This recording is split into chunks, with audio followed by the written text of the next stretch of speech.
Good afternoon from the United Kingdom here in Nottingham. It is 12:14 local time.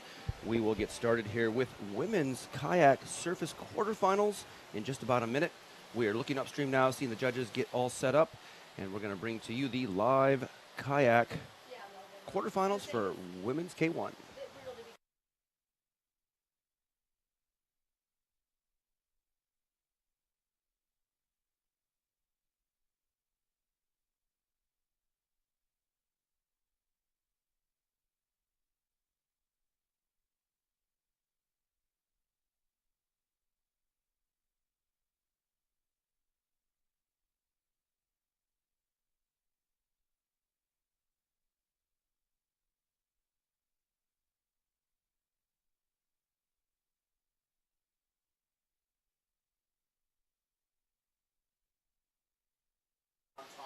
Alrighty, we still are looking on time. There might be a slight delay due to some paperwork and housekeeping over there at the judges' tent. Right now it is 12:15 local time here in Nottingham at the 2022 Freestyle World Championships right here at home Pierpoint Park. It is a quite lovely day. We have had sun, a little bit of wind, keeping nice and cool. No rain so far, fingers crossed. While we wait for the women's quarterfinals. The first heat will see France, U.S., Spain, and Great Britain. And they will be the first 5 women to go out of this 20 paddler round. After this round, we will cut 10 of these paddlers off, take 10 to the semifinals. In this round, the qualifying score will come from one of 2 rides. Unlike preliminaries where we take 2 rides, add them together, this will be 1 ride counts out of 2, so they have 1 throwaway, best ride counts, but they only get 2 shots, unlike a finals format where they would get 3 chances.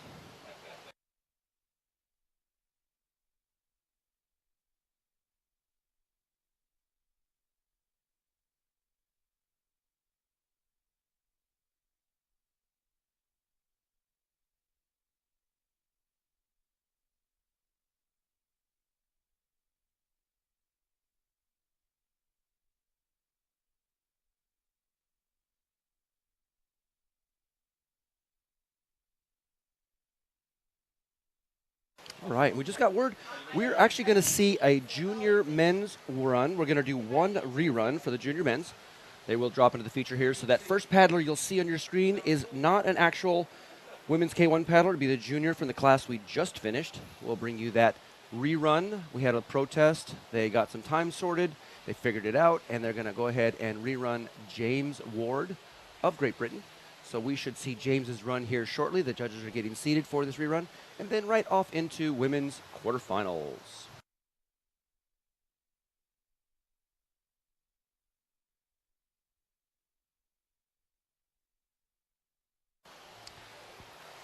I am joined here by my partner in arms, Anna Bruno. Anna. How's it going, Hojo? Good to be here. Excellent. And as she said, I'm Hojo. We're going to bring to you today the women's quarterfinals along with this 1 junior men's kayak free run. That's right. You know, there's so many pieces that go into having a world championship now, including the live stream, including the judging, including the technology and all those live scoring. And occasionally there's just those little technical errors. And so it's nice that James from Great Britain here gets a chance to repeat that performance. Well, I can tell you all about technical errors.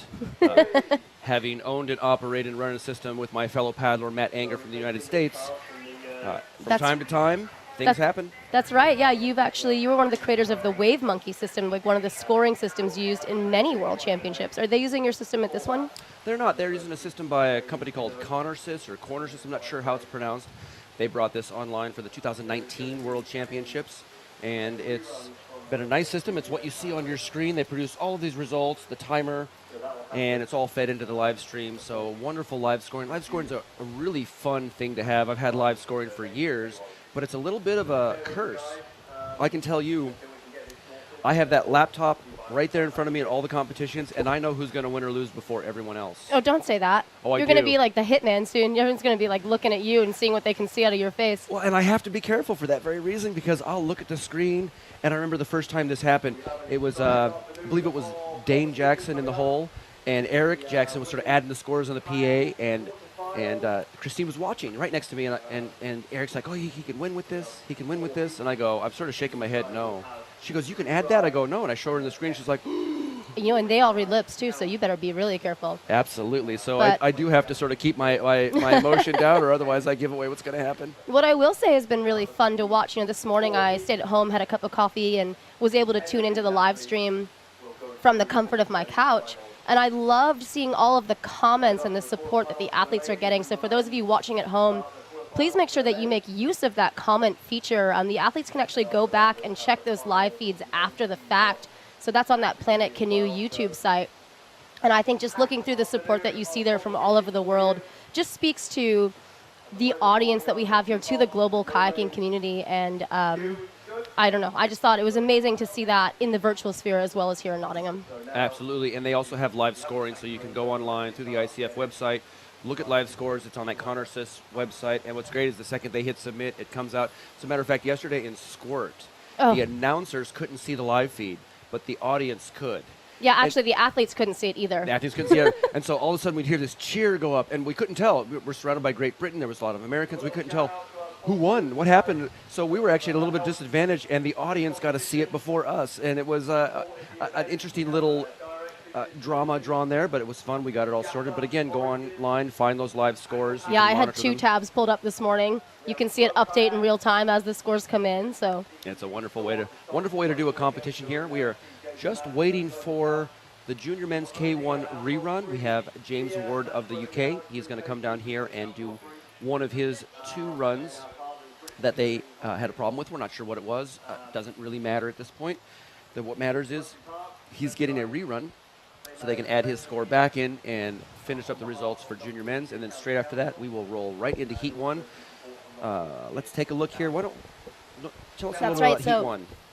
You know, I'm going to say it's, while I'm honestly a little bit personally sad to not be amongst these 20 women today, I'm really excited to see that there is a quarterfinals happening in this event. So yesterday's preliminary round, 37 paddlers cut to the top 20.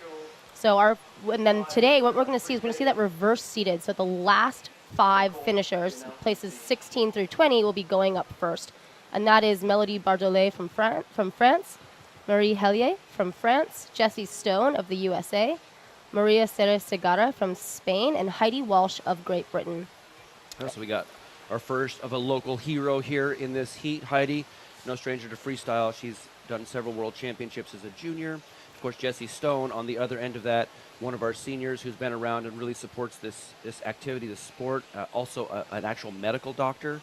So it runs Jessie, you know, I want to be careful with that one because Jessie is a medical doctor, but rather than, you know, treating patients in a home practice, what she's done with her medical degree is she's taken it to Uganda, to the Nile River, where she's actually started a health clinic called Soft Power Health that works to treat malaria, that provides malaria education as well as family planning, as well as a ton of other health services for the local community there in Uganda. I believe Jessie went to Uganda in late 90s, early 2000s with Eric Jackson and Steve Fisher, among others, and a lot of them on that trip got malaria while sleeping under mosquito nets and doing everything else. And Jessie went, well, wait a minute, what's happening with the local population? And she, rather than starting her own medical practice, then took that degree and applied it into a much, much bigger sense, which is, I think, something that's really remarkable. A lot of the paddlers here in the competition have actually traveled to Uganda at different points to train. Some of them have even volunteered at that clinic. And so, yeah, Soft Power Health. What a crazy thing to have come out of a kayaking trip. Yeah, it's pretty neat. And, of course, Africa in general is one of those places where they discovered just massive rapids, massive whitewater. Europe started to go down there. The Americans discovered it shortly after. All the British canoe clubs actually go there on their school holidays as well. So it's a pretty neat place and pretty awesome to see that she was able to go down there. I was talking to her the other day. She goes, they see roughly 200 patients a day in their clinic, and they have a staff, and this includes everything from maintenance to management all the way up to doctors, of about 100. So it is not a small operation. This isn't just something sticks in the woods. She has managed to help build something rather large. Yeah, I actually volunteered there from 2007 to 2009. And it's just been really amazing. I still get the quarterly updates from the clinic, and it's just been amazing to see the growth and what she's been able to accomplish. So then again, we'll go back. We have two from France. Marie Haile is a paddler who started not too long ago and has really ascended the ranks with her French compatriots. So we're going to see her paddle. And so fun thing about Marie was here at the Sort World Championship. She missed the Europeans because she was competing in a dance competition. Actually a crump competition over in France, so it's been fun to see her balancing those passions and great to see her back here paddling. We also have Maria Ceres-Segarra from Spain, who was a junior at the last World Champion. She comes out of the Sort region, part of the Salt Kayak Club, along with Kim Fontaine and his sister Nuria. So it's been a lot of fun to see the Spanish team here out in force. And then Heidi Walsh, out of Great Britain. She's going to be our last competitor in the first women's quarterfinal heat. Heidi competed at the last World Championship as a senior woman, and I, had a chance to look back at the scores, and I think it's fair to say that Heidi finished in a very disappointing place at the last World Championship. I know that she was feeling the stress of having a poor first run yesterday, and I'm really excited to see what she can do with 3 rides in quarterfinals today. That is the advantage of quarterfinals, is that you get 3 rides, of which 2 count. So athletes get to throw 1 score away. Yeah, I misspoke about that earlier. I was looking that up right now. Thank you for bringing that in. 3 rides. You still add 2 together, so you still have to have some consistency there. You don't get just 1 high score. 2 rides count, but you do get 1 throwaway in this quarterfinal. So it changes it up. Prelims, 2 rides. Both count. Quarterfinals, 3 rides. 2 count. And then semifinals is sort of the brutal one. 2 rides, only 1 count, so you still get a throwaway, but you've got to bring the heat. I was and then finals, 3 rides, 1 counts, right? So I was talking to head judge Shep yesterday, and we were just commenting that prelims is just a brutal round. It's brutal. Yeah. And you saw that yesterday with a lot of the paddlers. I think across all the categories, you've got a little bit of nerves. Maybe you haven't paddled in a few days because you've taken a rest day, and quite a few paddlers felt the pressure, maybe didn't have the run that they were looking for in their first run and had to really work hard to put things down in their second. That's correct. And it's one of the things, the format really is designed because there are so many in preliminaries. So we can only really afford 2 rides. If we did a quarterfinal style format, it would just take forever. So they have to make some decisions. It's still better than 1 ride. It does. That's true. It does benefit those who can bring consistency across 2 rides, because we just don't want to see someone come out here and get lucky. We want to see someone who's worked on their skill, who's put all the hard work into it, bring to bear all of that to show us who the best freestyle kayaker is amongst these classes. Yeah, and to be fair, it's let's not lose sight of the fact that it is a competition. It's 1 day. And I think for a lot of athletes, where you finish doesn't necessarily define your skill or value or ability as a kayaker. It's like, hey, who played the game and who was at their best in that moment on that day and could put it together. And one thing we noticed, like in the seaboat categories, which we've seen a few of those, this feature really favors a right-handed paddle blade versus a left. And so you get all this sort of stuff. But right now, if we look upstream, I believe we see James Ward. He's going to come down. This is our junior kayaker rerun. So I do want to point out here that James is currently sitting in 11th. Right? James is sitting currently in 11th place, and he is trying to break into the top 10. So for him, this is a big deal. He needs this ride to go perfectly. This is a lot of pressure for a young junior paddler. But now what you see James dropping in, he's going to be looking to set up that huge entry 3, looking for that aerial entry move, maybe scoring 110 points on that. We'll see going for a Space Godzilla to the right, spinning around, looking for the McNasty, not quite getting the boat over the top. We'll see what the judges have to say about that. Setting up for the switch McNasty the other direction. As he carves over to that surfer's right shoulder, he's still got lots of time to put together those tricks that he wants. Going for that Space Godzilla to the right, and then spinning it around here as he realizes, oops, I'm on that flushy corner, don't want to be over there. Plugging in for that Space Godzilla the other direction. 10-second buzzer has just sounded. Can get a lot of points here in these last 5 seconds. Going back for that other McNasty, bringing it in with air and going for the space on the buzzer. Great ride for the young James Ward from the UK. Awesome, and that's it. That was his rerun, so that's just going to be 1 ride for this junior men. Now we're going to have to see the judges switch out, but really he retained the feature the whole time. We can see these scores ticking up, and they can tell, they know whether the judges are giving them. One little thing you can watch in the score, if a score goes .3, one judge awarded it. If a score goes .6, two judges. And then a whole round score means three judges gave it. Or if the round score doesn't move, means three judges didn't give it. Yes. Yeah. But that round score indicates whether or not there was consensus. And now there can be a little bit of a variance, too, between huge, air, so on and so forth. But looks like they're settling into 430. We'll see where that takes them. And yeah, so the question here remains, is 430 going to combine with his first ride enough to bring him into the top 10 spot? And it does. Excellent. And that was what he was wanting. That is what he was wanting. That was what the home crowd here in Great Britain was wanting. Oh, no. Devastating news. We got excited too early. This is the heartbreak that comes with the live scoring. You can hear the emotional roller coaster that I think the athletes and the spectators go through as you watch those scores fluctuate. Well, and that's how this goes. But he did get a fair shot at this. They wanted to make sure that every athlete gets their time in. And still a good ride.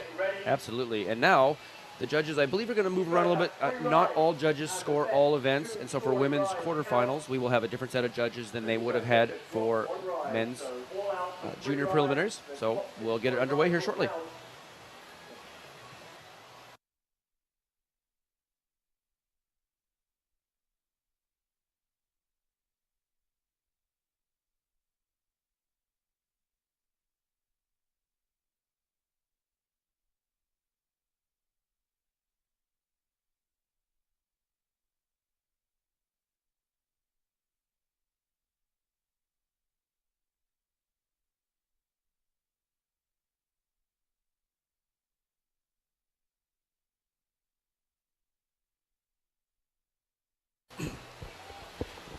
All right, looking upstream now, you should be able to see Melody Bardolet of France coming down. She's going to be our first paddler. And in the women's quarterfinals, we'll get underway here shortly. Big smile as she's heading downstream. So I'm curious to see here, the athletes have the choice of using the upstream eddies to set up an entry move, trying getting points right out to start from the ride, or starting from the downstream eddy. So as Melody comes carving out of that river left eddy, looks like she is going to be setting up to either drop in or maybe go for an entry move there. Choosing to play it conservative in this first ride as she drops into that surfer's right shoulder, trying to save some time as she looks to set up that first trip. An unfortunate window shade, catching her upstream edge. Oh, and the double. Oh, that flush is going to count. She still has time on the clock. They can see the clock. There's actually two large displays. They can see, they know what the score is as well when they get back up there. But she's not going to waste any time looking at clocks at this point in time. She's just got to get into the eddy and back into the feature. Oh, unfortunately, coming into that ballard there. That is unfortunate. It is part of river running, part of kayaking. You run into things, and here she goes. I think it also shows the tunnel vision that you get as you're looking for that feature. You don't even realize where you are half the time. But yeah, still looking to set up that first trick, maybe going for a front loop here or spinning it around, going for a back loop. Well, you know, way to use where you are in the feature, but it's all right. Melody might not have scored points on that ride, but quarterfinals, 3 rides, 2 count. She gets a throwaway. No, you're right. That was a really good heads up for her. She saw the clock. She knew she had to try something. And if it had come down, points. If not, waiting wouldn't have done any better. So good luck, good job for her. And now we will come back to Marie Haile of France. Again, someone who's been on the scene a little bit. She came to Colorado a few years ago. That's right. Around. Did the Colorado tour, did the GoPro Mountain Games, also a talented dancer. Marie, really what some people might not know is that she works as a sign language interpreter for the deaf. So French Sign Language, actually different than the American Sign Language that we have. And so she does a lot of help for people who are hearing impaired in France, whether that's with medical stuff or anything else. So, I mean, not a job you hear of every day. No, and that brings some perspective onto our paddlers, where most of these paddlers are not full-time kayakers. A few of them are, but most of them have lives and jobs and families. Yeah. Marie, coming out of Lyon, France. Her parents, who actually live closer to Paris, are here in the crowd supporting her today, cheering on as she goes for that entry wing-over move, maybe getting points on the board to start things off. Playing it safe and smart, surfing over, looking for that loop with air. She's not going to waste any time. Right back to where she wants to be, setting up for the next trip. Looks like it's going to be a Space Godzilla to the right. You'll notice many athletes going for that right space before that left space. Let's see. Going back for the same trick, trying to get the air. That is a trick that needs air to count. Trying maybe for a split wheel or a cartwheel. Playing it safe. 8 seconds left. Is she going to She's still working for it. She knows she's got possibly time to get one more trick. Unfortunately, still getting caught on that wall. And that's going to do it for Marie's first ride. Yeah, that flushy left side, and as you were saying, the paddlers will tend to initiate and then immediately move right back up to the right. This feature typewriters them to the left, and so as they do moves, they can constantly get pushed down into the left. And let's take a look here. Her entry move, if she keeps her head out of the water, that counts as an entry 2. We'll have to see what the judges say. Her boat was blocking on that one. Yeah, I think it's when you see the boat flip over in that smooth, continuous motion rather than that kind of falling on its edge and catching, tends to be a difference in the way that what the judges are looking for there as well. Marie getting coached by a teammate on the side there. So Marie coming with a score. We're going to get our live scoring up here. Our score was 173, so though that puts her in the current leaderboard of first place, we still have 19 athletes to go. But that is where she wants to be. But next up, the good doctor, Jessie Stone, out of New York and Uganda, dropping into the feature. Jessie, one of our oldest women's competitors out here today, if not the oldest, also competed in the Women's Masters this morning. And so Jessie, I think, is just proof that kayaking is a sport for people of all ages. She's just kept getting better, and it's really incredible to see Jessie playing it safe, dropping in, setting up, looking for that golden plug spot, going for the aerial loop right off the bat. And you can actually see where that spot is. That foam that's coming down the river tends to indicate exactly where the paddlers want. They have sort of a visual cue. But there she goes, catching that flush. As they move left, it gets more and more dangerous, but she powerfully reattains quite nicely. Yeah, Jessie may be more at home on some of the big waves of the Nile River, trying to repeat that Felix that she flushed on. Oh, and unfortunately just hitting the bubble of the downstream current. Once again, 10 seconds left to go here. Does she have time to make one more trick happen? What is she going to go for? Is it going to be a cartwheel, a Space Godzilla? And unfortunately, that is time for Jessie's first ride. Yeah, and yesterday we noticed the Space Godzillas were not scoring very well. The judges were being very strict, very harsh on that. So I think a lot of the paddlers now are coming in. They're looking for that loop first, get the points down, and then the spaces, and then if those don't seem to work, they're going to move around like Jessie was doing there. She went right into the Felix and skipped the spaces altogether. So, and Jessie also is going to be one of the paddlers that you maybe aren't going to see spending a lot of time trying for the tricks that they can maybe get, like those McNasties, instead sticking to the tricks that they know that they can get, like those loops, those spaces, those Felixes. So Jessie, I think, an example of a really smart competitor, right? It's like playing to your strengths and knowing what you can do the most consistently. That is correct. And if you're following along at home, they will put a little Q next to the scores. That means they're a qualifier, but that is not set in stone. We'll take the top 10. So the first 10 paddlers automatically qualify by default, and the second 10 paddlers come and really can change things up. Drama, correct. And here we go. So Maria from Spain. Maria actually finishing up her school degree just the Sunday before this world's competition started. She's going for a degree in physical therapy, I believe, or exercise science. So she was out there filming a ton of exercises. And that experience and athleticism shows as she goes for those loop with air, that Space Godzilla to the right off the bat. And then unfortunately catching an edge as she maybe goes to set up for that next or that third trick. And unlike preliminaries, we should see progressively more and more difficult tricks performed, given these guys are now ranked by score. That's right. So we're in the bottom of our top 20, but that doesn't mean not to expect something big. A lot of paddlers had a rough time yesterday, and I think with 3 rides to count, you get to see people trying something that maybe they weren't going to try yesterday, looking for that McNasty, and just unfortunately not quite getting the edge where she wanted it in time. Yeah, struggling on that stern blast, and actually that's something I saw other paddlers in all classes do, where they would come around and hit that tongue and just reject them, so they've got to start over. And that's the trick, right? The better paddlers can just reinitiate immediately. The paddlers that are still up and coming, it takes them a little longer, and that's part of this 45-second clock. It really shows you their skill. That's it, right? It's like almost all of the paddlers out here competing can probably do a large portion of the tricks on the scoreboard, but can you do them every time you want them when you need them? And I think that's the skill that really sets our top competitors apart. So Maria coming in with this score of 103.33 there, so she'll be looking to improve on that in one of her next 2 runs. But next up, Heidi Walsh out of the UK. So Heidi, one of those paddlers who had a disappointing Worlds last year at Sort and has really taken advantage of these past 3 years to improve her skills in all areas of her boating. That's right. She came to Colorado and studied for a whole year in Colorado, paddled around, and that may have actually hurt her freestyle because there's not a lot of practice for freestyle in Colorado year round.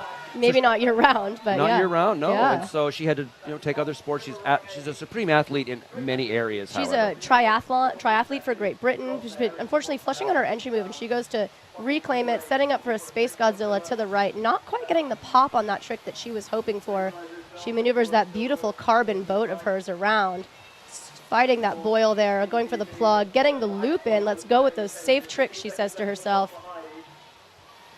Working her way over, going for a phonics monkey. Beautiful over the top, maybe getting the air on that trick. She's still got time. Going back for the phonics monkey to the same direction. Maybe she'll get a McNasty out of one of those. Yeah, I suspect her coach up at the top, it looks like Coach Den, he is the team coach, was indicating to her, I don't think that's scored. And that's one aspect of these scores where the coaches can come in and say, that might not have scored, looking at the score, do that again. And they come up with a language, they come up with communication so that these athletes can dynamically adjust their runs. That's right. And, I think it's difficult to speak to what it's like to be in that feature when you've got eyes from the crowd, you've got the voice from the commentators or the announcers right next to you, you've got the Jumbotron with your scores flashing nearby, and you've got to adapt and adjust and make those split-second decisions. So well done. Decent first ride for Heidi, for sure. Yeah, 243 points, putting her right up to the top. She's just going to add to that in the next two rides. And that's right. As we said, 20 paddlers today, cutting to 10. If you want to have a chance of making it in that top 10, you really want to be finishing your round in that number 1, number 2 spot. Yeah, so yesterday's scores, also 2 rides added, but not the third ride that they could throw away, were sitting right around 300 points. So they know what this field can produce. That's right. So Melody dropping in here, looking to start things off with a front loop, getting nice air on that trick, maybe a clean, which means not using her paddle for one part of the trick there. You can see her holding it up in the air. Selling it to the judges, we like to say. Going, looks like for a Space Godzilla, but not quite keeping the nose of her boat square. It is, as everyone here says, a challenging feature. Yeah, and one of the main challenges actually is just getting set up, let alone your actual move. Trying for that Space Godzilla again, retaining the feature, staying in, saving herself some time. She's got 10 seconds to go. What's she going to go for? Looking for a cartwheel to the right. Maybe seeing if she can spin it around, and that is going to be Melody's second ride. Well, this time she's got points on the board. Definitely an improvement from that first ride. One more ride to add to it. And what's interesting, she did that cartwheel. If she had completed it, you can actually get an air bonus on a cartwheel if you pop it out high enough, so long as you maintain your angles. And so let's take a look here. That first loop she did right here is just spectacular. Yeah, you love when you can just see the feet just kick out, the spray of water arcing off the top. Yep, and holding that paddle up. Looked to me like she actually touched, then held the paddle up, and that's fine. She still gets the points. Might not be clean, but she's going to try to show the judges how accurately she's doing that without her paddle. That's right, and that's the thing. We get to call what we see here. We're sitting at a different angle than the judges, and we are not the judges, so... And it's worth noting the judges still aren't using replay. They have to go based on exactly what they saw the first time. That's right, and what a difficult thing to do. It's hard enough to speak and say this in real time as it happens, and to be able to say that and keep track of all of those tricks that are happening, especially in some of those faster-paced rides that happen in the junior men's and the men's finals. And a lot of our finals about to be coming up later this week. Absolutely. We will actually have a final today in open canoe. We had a final yesterday in squirt boat, final today in open canoe, and we'll just keep rolling through the week. Here comes Marie from France. Lining up, looking for that entry wing over as she tries to find the sticky part of the feature. Unfortunately, just flushing, catching her edge. Luckily, catching that eddy fairly nice and high. She should still have a solid 30 seconds. And if you were watching the women's preliminaries yesterday or even the junior men's this morning, you'll see that, you really only need 10 seconds sometimes to put 2 or 3 really good tricks together. So still a lot of time. Marie plugging for that Space Godzilla to the right. Yeah, yesterday we saw a lot of women actually score almost all their points in the last 10 seconds. And so they have all the time in the world. 10-second buzzer coming up here. There's a single beep on 10 seconds and a big triple buzzer on the clock when it goes to 0. Here she plugs in for her front loop. Yeah, there you go, going for that nice air bonus on that trick and really trying her best to compete as smart as she can as she tries for the McNasty right on the buzzer. Yeah, and you see a lot of paddlers actually, they even know the buzzer's beyond. Throw one more extra trick. They have a little bit of liberty they can take for practice right at the end if they want.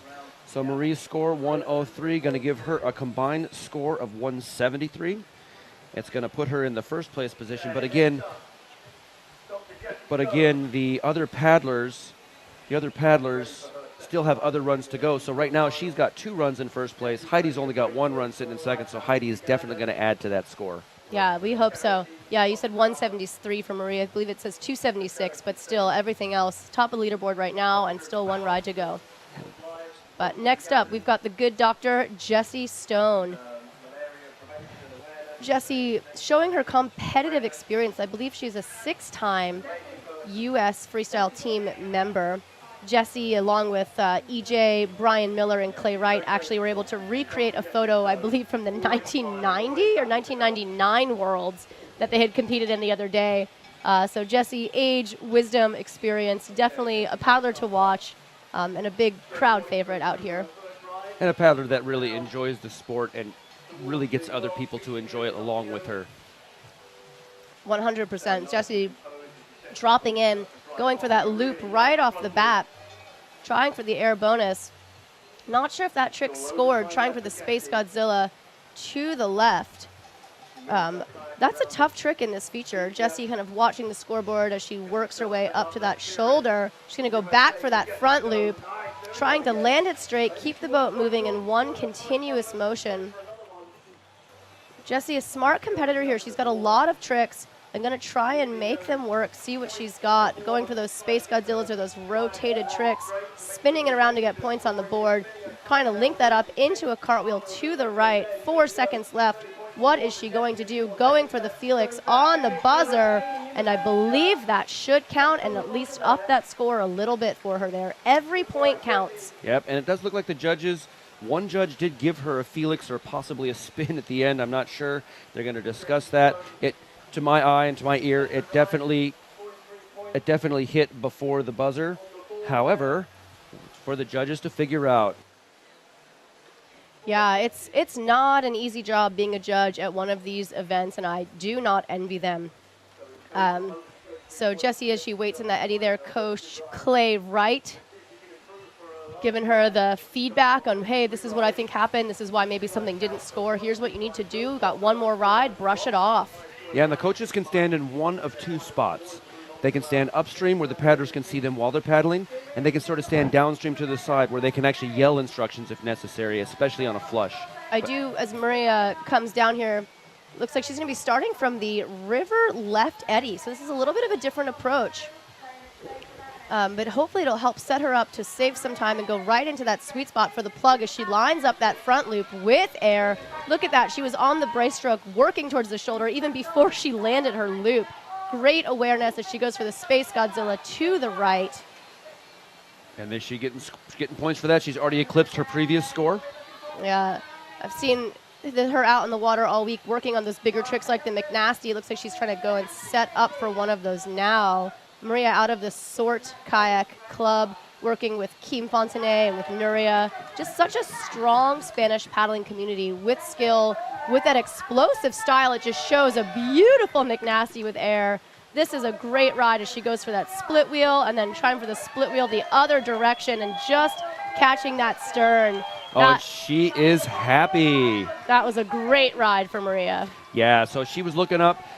She did that first space to the right. That scored. She did the space to the left. The points didn't move. She saw that, and she went, you know what? I'm not going to try that again. I'm going right for a much bigger score, and pulled off that McNasty. Yeah, you've got to have confidence in this hole. You've got to be aggressive. You've got to be a little assertive, and you can see how much energy and power she's putting into that loop plug. She's putting into her McNasty initiation. You know, you've got to let this feature know who's boss. So that's going to put her right up in the top with 453. Again, all of these paddlers will have one more ride, with the exception of Heidi, who still has yet to do her second ride, and she's staged up there right now. That's right. You know, it is an advantage to be later to go in the heat, right? And even later to go in these quarterfinals. 15 paddlers to go. They're going to be watching these scores, They're going to be guessing where that cut to the top 10 is going to be, and they're going to be playing the mental math in their head. What tricks do I have, and what do I need to put down to get where I want to go on to the next round? And that is absolutely why you want to score the highest. And so here comes Heidi. Starting things off with an entry wing over and retaining the feature as she surfs over the river right to set up, going for a lunar orbit maybe? Or maybe just a missed loop plug. The best things in kayaking can happen by accident sometimes. That's the fun of freestyle. Getting a loop with air over there. Going for that next trip, going for that phonics monkey. Unfortunately, not quite maintaining the balance point on the pirouette. That is a challenging trick. But the advantage, there's the trick she wanted. Beautiful over the top with air. Maybe even a huge bonus on that trick. Going for a Space Godzilla to the right. This feature can be challenging to get into the back blast for the McNasty, and one advantage of the phonics is that you get to set it up facing forward. So Heidi working those moves, trying to get every second to earn points. Yep, and she's definitely put more points on the board. She will shoot up, and again, one more chance. So in some ways, with 3 rides, your third ride can come to bear as having been practiced for the first 2. You sort of know, today, how do I feel? How's the feature? How's my boat? All those things, you get a little bit more time with a 3-ride format, which is one of the great things about finals. It's true, yeah. You can see Heidi's stern kind of dipping and smearing across the green water there. And a phonics, you could get a McNasty out of that, right? So there is room for interpretation in the score sheet here, which makes it very difficult for us to know and call what a score is going to be at any given moment. No, that's absolutely correct. One of the interesting things about the phonics-McNasty relationship is if you crossbow initiate, you can get the phonics, you can get the McNasty. However, a McNasty will never be a phonics if you don't crossbow initiate. So you may as well, if you can, go for the phonics. And if it fails and you get a McNasty, still quite a few points to contend with. I always thought that kayaking was a sport not for the mathematically inclined, but you'd be wrong. Well, it's all math, it's all physics, it's all angles, it's all forces. If I might correct you, it's all math with an S. That's right, we are in Great Britain. So you are correct, Tojo.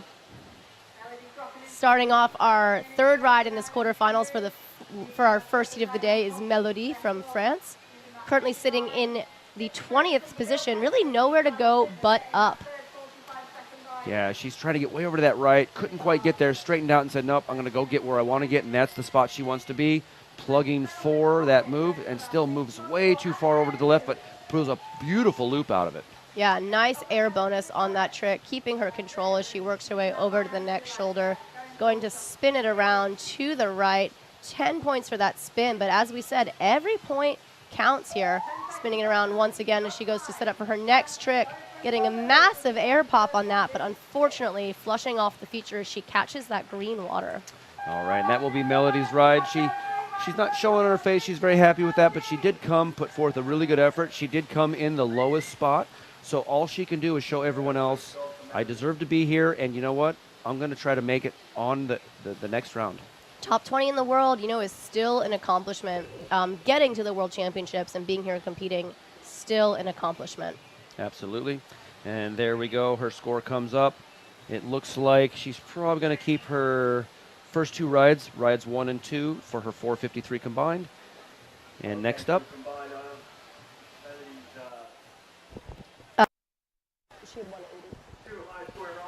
So actually, Melody, that was a 180, so she's had 290 points, but so she's currently sitting in. I apologize for that. I was reading Maria's score. those first initials can trip you up. There's 3 M's on this thing. I know, it trips you up. Luckily, they've got the country flags next to them.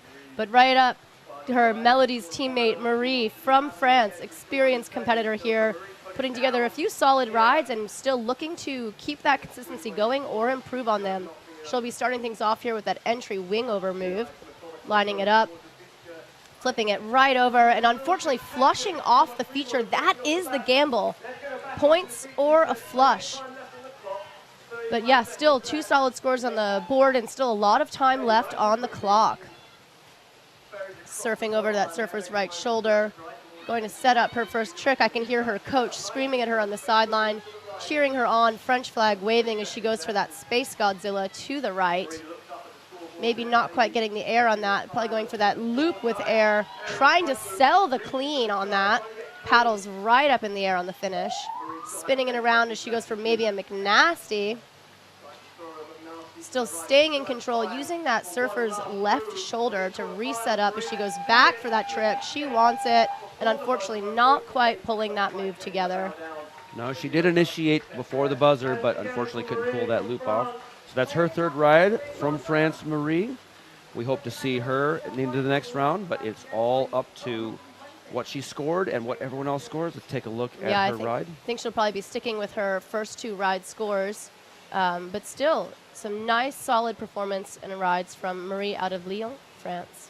She does with this ride, looks like she brings about an extra 17 points in with this ride over her second. So she does improve, bumps it up a little bit. That's right.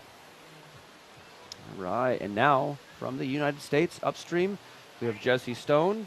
If the camera is showing upstream, we actually have a little bit of a swimmer going on. I think all in good fun, all in good fun. Not going to phase Jessie, though. She just paddles away, as she should. This is her moment. She's going to be focused on that ride that she wants. You know, you'll see the paddlers on the side here working to visualize the rides they want, going through the motions of their tricks. So Jessie's going to be dropping in here, trying to find that sweet spot, save herself some time as she lines up for that first aerial maneuver. Jessie going for the front loop with air. I almost called that a front flip there, excuse me. I swear this is not my first rodeo. Spinning it around, unfortunately catching her edge, but still retaining the feature. Jessie's got points on the board. She's already sitting in a good spot as she goes from maybe a Space Godzilla to the right. It's hard to say if that rotated enough as she goes for the Felix, but catching her stern. You could see her just bounce right out of the feature there. Yeah, Jessie Stone currently sitting on a pretty low score. She can bring some more points to this. She has just a few seconds left to put that Phoenix down. Yeah, that Felix is one of those harder tricks than it looks. You know, you've got to get your boat to swing around upstream and also complete 270 degrees of rotation. Jessie Stone giving a wave there. This score is going to match her first ride score, so it's going to combine for 180 points, putting her presently in 4th place on her last ride. Do we know how she did in the Masters this morning? Have we heard any results from that? I haven't. I know that she will have a few rides to go again later this week. The Masters competition is actually using 4 different features here at the HPP course. So rather than this twin feature, it's using the inlet gate, the troll feature, fairy wave, and the muncher. And so what I heard was that Jessie was the only woman in her age category, the 50 to 59, but she still had a good time, and she's hoping she'll get to compete again tomorrow, and that's what it's all about. Awesome. Well, that's good. And now looking upstream, we have our second to last paddler in this heat. She's going to, again, come into that surfer's right or river left eddy to stage up. Maria from Spain. I believe this is her first World Championship as a senior woman, competing last year in her hometown of Sort. Coming and looking to adapt her skills, showing off that skill as she goes for the Space Godzilla to the right to start things off. Somehow catching that tricky eddy on surfer's right, going right back for that trick, trying to get the air bonus on it.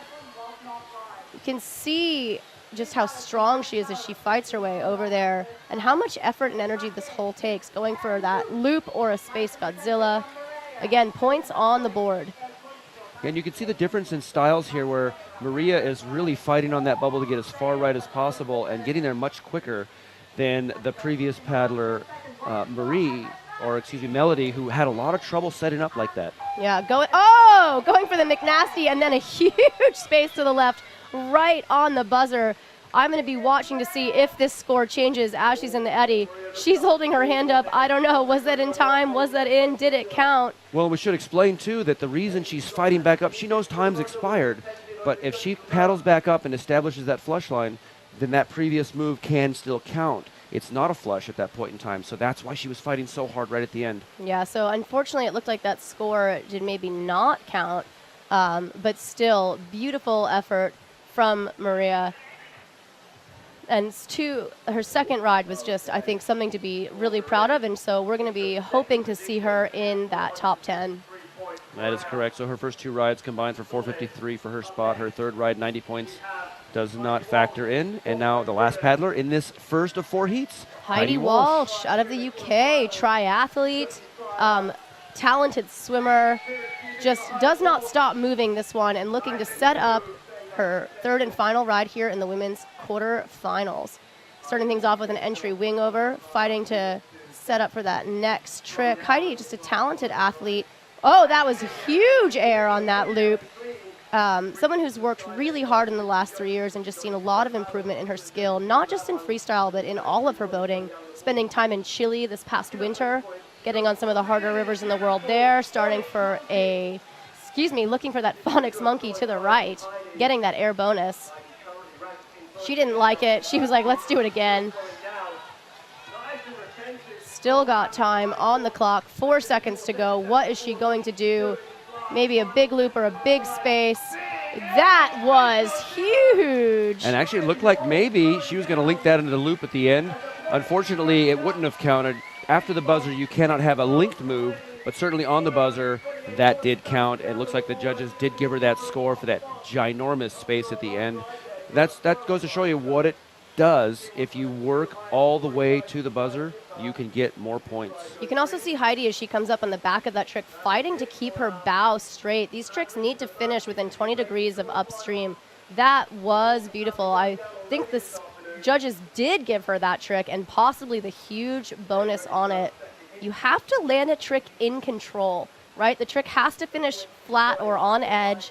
You can't just finish it and immediately fall on your face. Exactly. And look, Heidi looks pretty happy with that. She can see the score. Be. She can see what's ticking up there. And it definitely does much better than her scores yesterday. 2 rides combined were not this high for her. And so she's already doing so much better today. And she should. This is her home feature. This is something she can come and practice at a lot. And she has. Yesterday was not representative of what she can do. But today, she is definitely bringing it to the table. Yeah, she's going to be a lot happier with that. Getting the hug from Marie of France, and that's it. That's the camaraderie. That's what this is all about right here. Athletes that, sometimes you get to see each other in between competitions. Other times, you only see each other at the competitions, but still the relationships that are built, the support for each other, really something to behold. And her runs just got better, 243, 316, 578. So the last 2 runs combined for 895. That's a very healthy score to have at this point in time. Yeah, I think Heidi is going to be really hoping to see that score put her in the top 10. And we will be cheering for her. All right, we're back to the next heat here from Germany. We're going to see Meryl Hauser, also from Germany, Annika Schascher. Schaefer. Schaefer. Schascher, you're Yes. right, yeah. From Ireland, Anais O'Donovan. From Spain, Nuria Fontaine Imaso. And from Japan, Hitomi Takaku. So really international heat here, yeah. Merle, I believe, will be our first paddler. You can see her getting ready to drop in here. I believe she was a junior in the last World Championship. So looking to really show what she's made of here in her first women's quarterfinal. She starts things off with an entry 3, bringing the boat over the top, trying to get that air bonus, spinning it around, going right for the McNasty. Getting the air, but the bow maybe landing a little bit wide. Hard to tell what the judges are going to be looking for. Trying for the loop with air. Merle just moving quickly, trick to trick.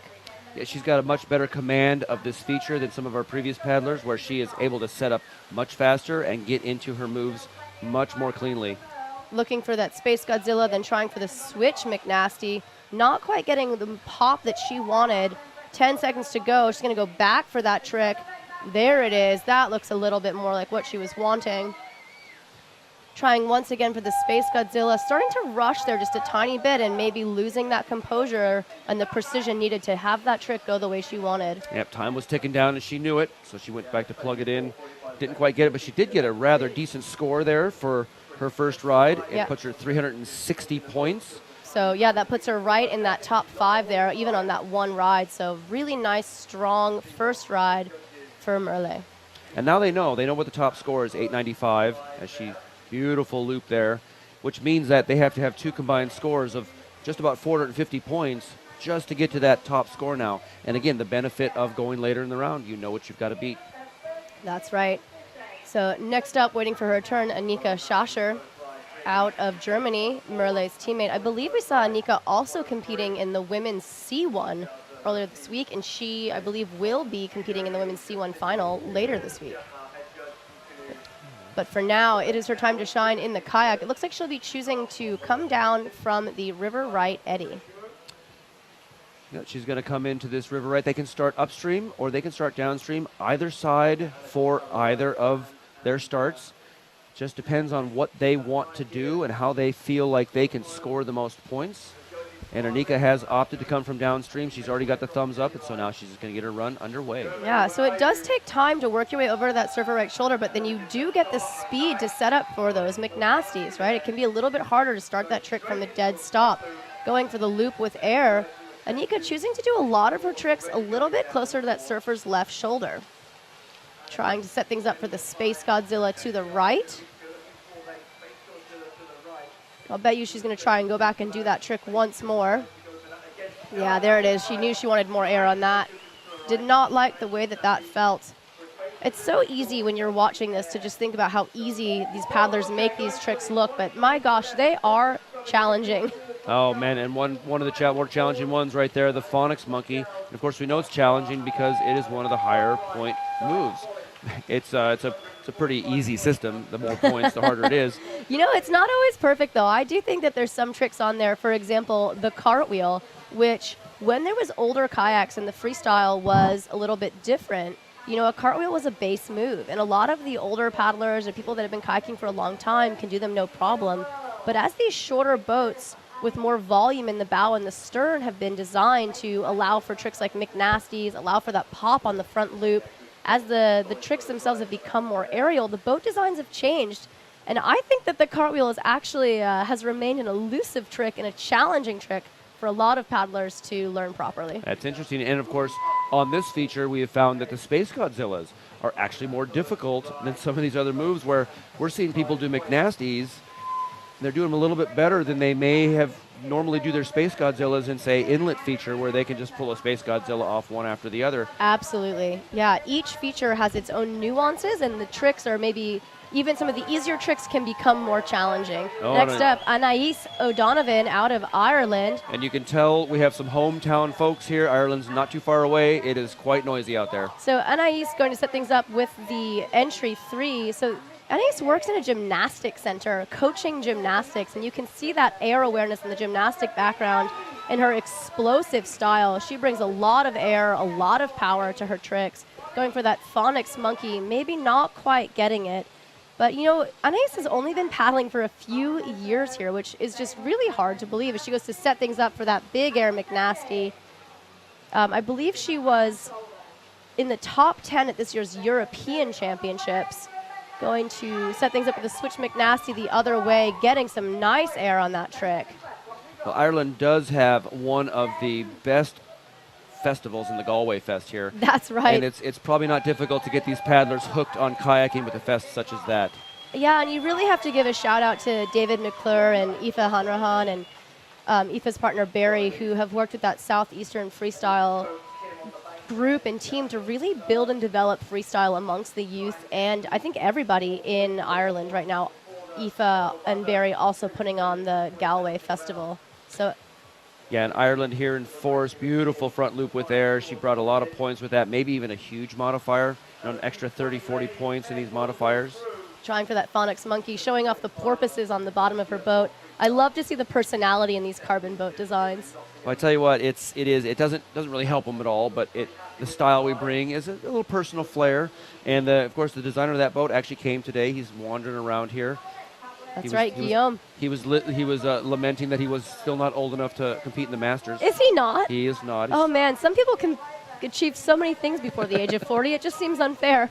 And so, but we are going to move right along now into Nuria Fontaine Imaso. That's right, Nuria, I believe a former medalist as a junior, longtime competitor, brother Keem, a former world champion. So just a highly athletic family, longtime kayak competitors. She also competed in the C1 at this world championship, so helping bring in that new discipline. Yeah, and that C1 finals for the women's should be tomorrow afternoon, so we'll see her compete for that as well. In that historic moment, I will say. Absolutely. It's really nice to see the women coming out here. C1 in the U.S. for women is a little bit regional. There's a lot of it in Midwest, not a lot of it everywhere else, but nice that we can bring the international community together where these women can absolutely sit on their knees and throw that boat around with a single paddle blade. That's right. But right now, Nuria is paddling her K1. one of those Gigi prods. A little bit of a Rasta design there. Nuria, also a graphic designer and an artist. Did she do the design on that boat? Mm-hmm. Yeah, that's again the flair you can bring. It's quite nice. Nuria representing out of that sort area where they have just glorious rivers and a rather large whitewater park that has hosted world championships and world cups. That's right. Catalonian looking to represent. Beautiful entry too. Can she stick it? They're going to give her the points anyway. It looked like she flushed just after landing that trick. That is a beautiful entry wing over as she stood it up. Going to line things up for the McNasty to the right. Trying that switch technique in which you bring the boat backwards and forwards off of one paddle blade before spinning it around for the other McNasty. Nuria hasn't been paddling a ton of freestyle recently as she's been living more in the city. And I know that she was saying that initially she had a hard time with this feature, but it certainly looks like she started to figure it out and find her groove. So she's going to be spinning it around as she goes to set up right for that Space Godzilla or a loop. Maybe trying for the Felix on the buzzer. This is the thing, you know, I think paddlers watch each other's rides. You can go back and watch the live stream from the day before and say what scored, what didn't. How do I adapt and adjust? That's one of the benefits of having stages of competitions on different days in the week of this World Championship. Gosh, that was pretty. There's that entry move, and it looks like some of them did score it. Again, if you come down before the flush line, the judges can say, oh, she established, then flushed.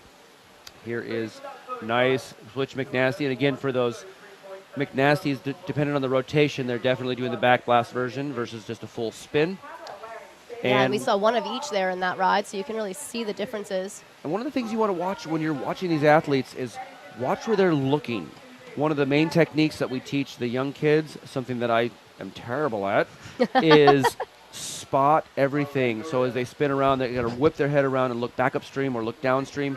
And the more skilled the paddler, the more their head is very intentionally being moved around to help them lead that trick. Well, there's no one better to watch to see how she does on that particular skill than our next paddler, Hitomi Takaku of Japan, our current world champion in the women, wearing that #1 bib. Hitomi winning a bronze medal in the squirt boating final yesterday. A very experienced competitor. Beautiful entry McNasty to start things off, and then unfortunately catching that edge into that window shade air screw maneuver. Hitomi having a rough first ride yesterday. She pulled things off to sit in that 11th spot with a huge second ride. So we know that she is capable of a lot here. Going to start things off with that McNasty with air that she is so good at. Going for the McNasty the other way, huge explosive power. Hitomi also competing in the Masters event, also competing in the Flatwater Freestyle event. This woman just loves kayaking, and it shows from those loops to the phonics monkeys. She is not pausing to breathe. Going back for the phonics monkey to the right, right on the buzzer. Solid first ride for Hitomi. Yeah, again, like you say, she stalled out a little bit, flushed right at the beginning, then came back, retained the feature for the rest of her ride, and pretty much then put down, I think, what she had on the list. Yeah, that's right. You know, and I think like what you see here is still room to go up in that score. Look at that entry, McNasty. That is just textbook. Unfortunately, catching that bow edge there. And again, head leading upstream. And here we're getting the scores that are going to threaten the top spot right now with the 593 points. It doesn't take much then to bump Heidi down with 895 points. So Hitomi is getting into the position where she wants to be. These first 10 women, none of them are actually safe after their round. They have no idea what's going to go on in the next 10, so you want to go as high as possible. But now, looking upstream, we're going to get our second ride now from Germany's Meryl Hauser. Yeah, that's right. Every single paddler here fighting for one of those top 10 spots. So those of you going in the early heats are going to be anxiously watching that scoreboard, refreshing the live feed to say, where am I? What's happening? So Hitomi taking that second place ranking with just one ride alone. Yeah, and the judges took quite a while for that one. The score was sitting around 590, and they were like, well, let's adjust it. Let's go up. Was there air? Was there not? Was it linked? So she get all those points, and now Hitomi sitting in actually a very good spot to take top honors into that hopefully top 5 spot is what she's hoping. And really she wants that #1 spot. That's Everyone wants that #1 spot going into every single round. They do indeed. But next up, Merle Hauser. So I think 19 or 20 years old here, competing against competitors like Hitomi and Jesse, 40 to their 50s. I mean, this is a lifelong sport. There's no one single age at which you need to excel. And, you know, for a lot of these paddlers, hopefully this is just the start of a long career in competitive freestyle. Merle going to start things off with that entry 3, not quite getting the move that she wanted, but retaining the feature. The judges have been a bit generous on those entry moves, still scoring things even when they don't go perfectly. So for a lot of paddlers, they're worth the risk. Trying for that McNasty, bringing it over the top, maybe getting air on that trick. Spinning around, going for the switch McNasty the other direction. Not quite getting the trick she wants, but gonna change it up, plug for the loop with air. Beautiful from Merle. As you can see her, as she starts to set up, going back for that switch McNasty. That was a little bit more like it. We'll see if the judges think so. She's still got time for one more trick. What is she going to go for? Trying for the Phonics Monkey on the buzzer. It's just so exciting to see more women trying a greater variety of tricks and tricks that are worth more points on the scoreboard. Every year this standard is rising. Yeah, and you can see strategy, you can see coaching strategy that they bring to this. Basically, she did all the moves she wanted to get, and then right at the end, that's when she brought the Phonics Monkey. It has a high probability of a flush. So if you're going to do it, get a bunch of points down, and then try it at the end. If you flush, you don't have to fight your way back up. Time expires, you're done. And if you land it, boom, bonus points right at the end of your ride. And as we already established, you know, could get a crossbound McNasty. So definitely worth trying for. And I think the composure of being able to go for one last trick on the buzzer is just so impressive. Correct, and her score comes in. Waiting for it to update here. It already updated there. I believe that's a 290. So putting her in that second place position on our leaderboard right now. You got it, 360 and 290 for her first 2 runs. And next up, Annika Schascher, also competing in the C1. Strong, skilled pathlete. Her last ride was just moving non-stop, setting things up from the get-go, looking for that switch McNasty with air. Beautiful straight over the top. Moving on to her next move, plugging for that loop with air. Pausing. I don't even know if she's taking a breath in there. She goes calm, composed, Space Godzilla to the right, maybe getting a huge bonus on that trick. You know, before the competition, the judges actually sit, they wait all week, they work out what are the bonuses we're going to award, what do we think is possible on this feature. Trying for the Phonics Monkey, still a few seconds to go and unfortunately catching her edge. But strong second ride for Annika. yeah, you're right. So, and one of the things that's important is they're looking at the boat, not the paddler. It's the boat's amplitude off of the water, because a small paddler sometimes looks bigger than a big paddler, even if their boat's in the same spot. So they really want to establish through landmarks how high is that boat going. Air will be out of the water. Huge will be this much above that. That's right. You know, the course looks a little bit different for this World Championship. This is a very prominent slalom training ground for the Great British team, for the international slalom community. And normally there's slalom gates up all across the course. And you could see them actually taking photos and judging where did that boat come to on the slalom poles just upstream of the course. So using different things to gauge that.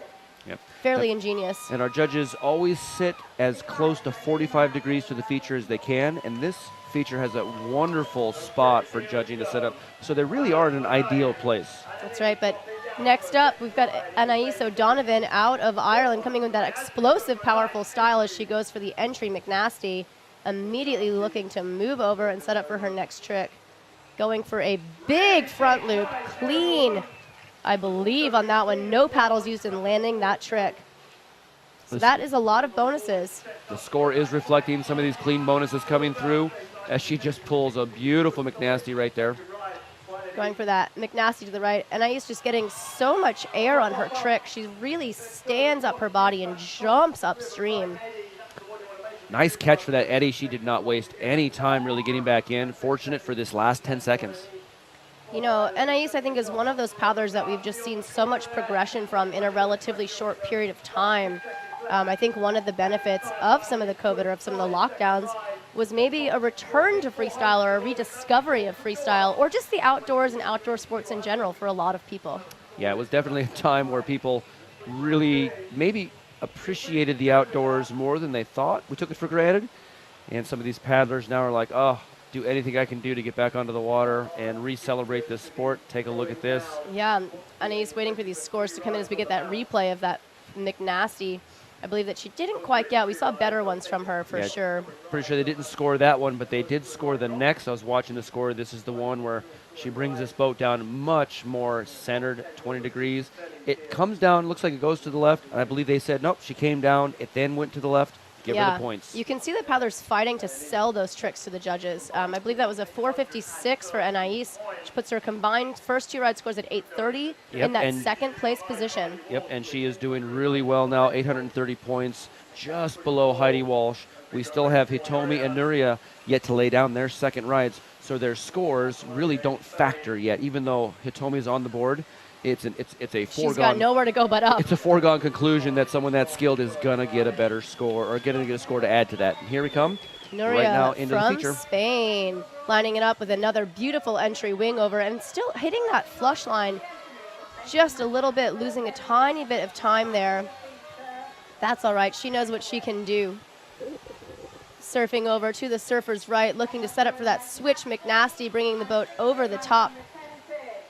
Next up, going for the McNasty to the other direction. Not quite getting the trick that she wanted. I wouldn't be surprised to see her repeat that. But again, quarterfinals, 3 rides, 2 count. At what point, does an athlete want to get every single point possible in this ride or save a little bit of energy for the next ride? You've really got to be smart throughout the entire competition. Going for that lower energy move, the loop with air. Going back for a space to the left. And still catching that bow, so. Yeah, she struggled a little bit on that one where she just was not quite getting her angles down, and then, of course, it was rejecting her far more than I think she was expecting this time around. She still has one more ride to put down. This can be her throwaway. But still, 200 points is not a bad thing to have to add to that first ride score, and she is currently sitting in 4th with 656.66 overall. But I know that she's going to be looking to break into that top 1, 2, or 3 spots. And, of course, up next right now, sitting with 606, just a few hundred points off of first place. She only has to throw half a ride, basically, to take over that first place spot. But she wants to throw even bigger. She wants to get all the points. She wants to claim that world championship title again. Our reigning world champion wants to come in here and go, I'm going to win this again. That's right. Hitomi already boasting a bronze medal from yesterday's squirt boat finals. Just an experienced competitor, a talented athlete. And I just don't know if I know anyone that likes kayaking as much as Hitomi, except for maybe Dane Jackson. She has been out here training nonstop, and it shows that entry McNasty and then that huge McNasty to the right. Oh, that was beautiful as she spins it around, looking for the McNasty the other way, missing the engagement, but still getting a spin out of it, right into the next McNasty, no hesitation. Using that edge control to retain the feature. What is she going to go for next? Will it be a loop with air, maybe a Space Godzilla? Oof. Hitomi living in Japan. She told me about 7 hours drive from her closest freestyle practice spot, which I think makes her level of skill all the more impressive. So not a lot of good features for her to practice on, train on close to home. Yeah, when you live in the city, sometimes you just can't get to that water. Japan's got very interesting geography in general, where they're oftentimes rain-fed, so a lot of winter paddling versus summer paddling. And all over the world, people get to train at different facilities, but the GB here, the Great Brits here, have just such a wonderful, wonderful place to come. And it's showing, too, in some of their results where they're showing that, yeah, we come here, we practice, we're putting in the work. Next up, we're going to see, back up to the top, Meryl Hauser of Germany. Meryl currently sitting in, let's see here, what do we got? I can't tell by that screen. I'll have to look down a little bit lower. Meryl certainly in 5th place. No, I believe she's just adjusted 6th place with 650 combined. Yeah, Hitomi taking that first place spot with that second ride, and yet we know she's capable of more. So This is going to be an exciting last round of rides in our second heat of the women's quarterfinals. 2 more heats to go. Our top 10 finishers from yesterday's prelims still to come as our top 20 women try to make it into the top 10 spots and earn themselves a place in the semifinals. Next up, Merle Hauser. She's going to go ahead and come down into the eddy below and attain up into the feature. Yeah, opting for that conservative approach.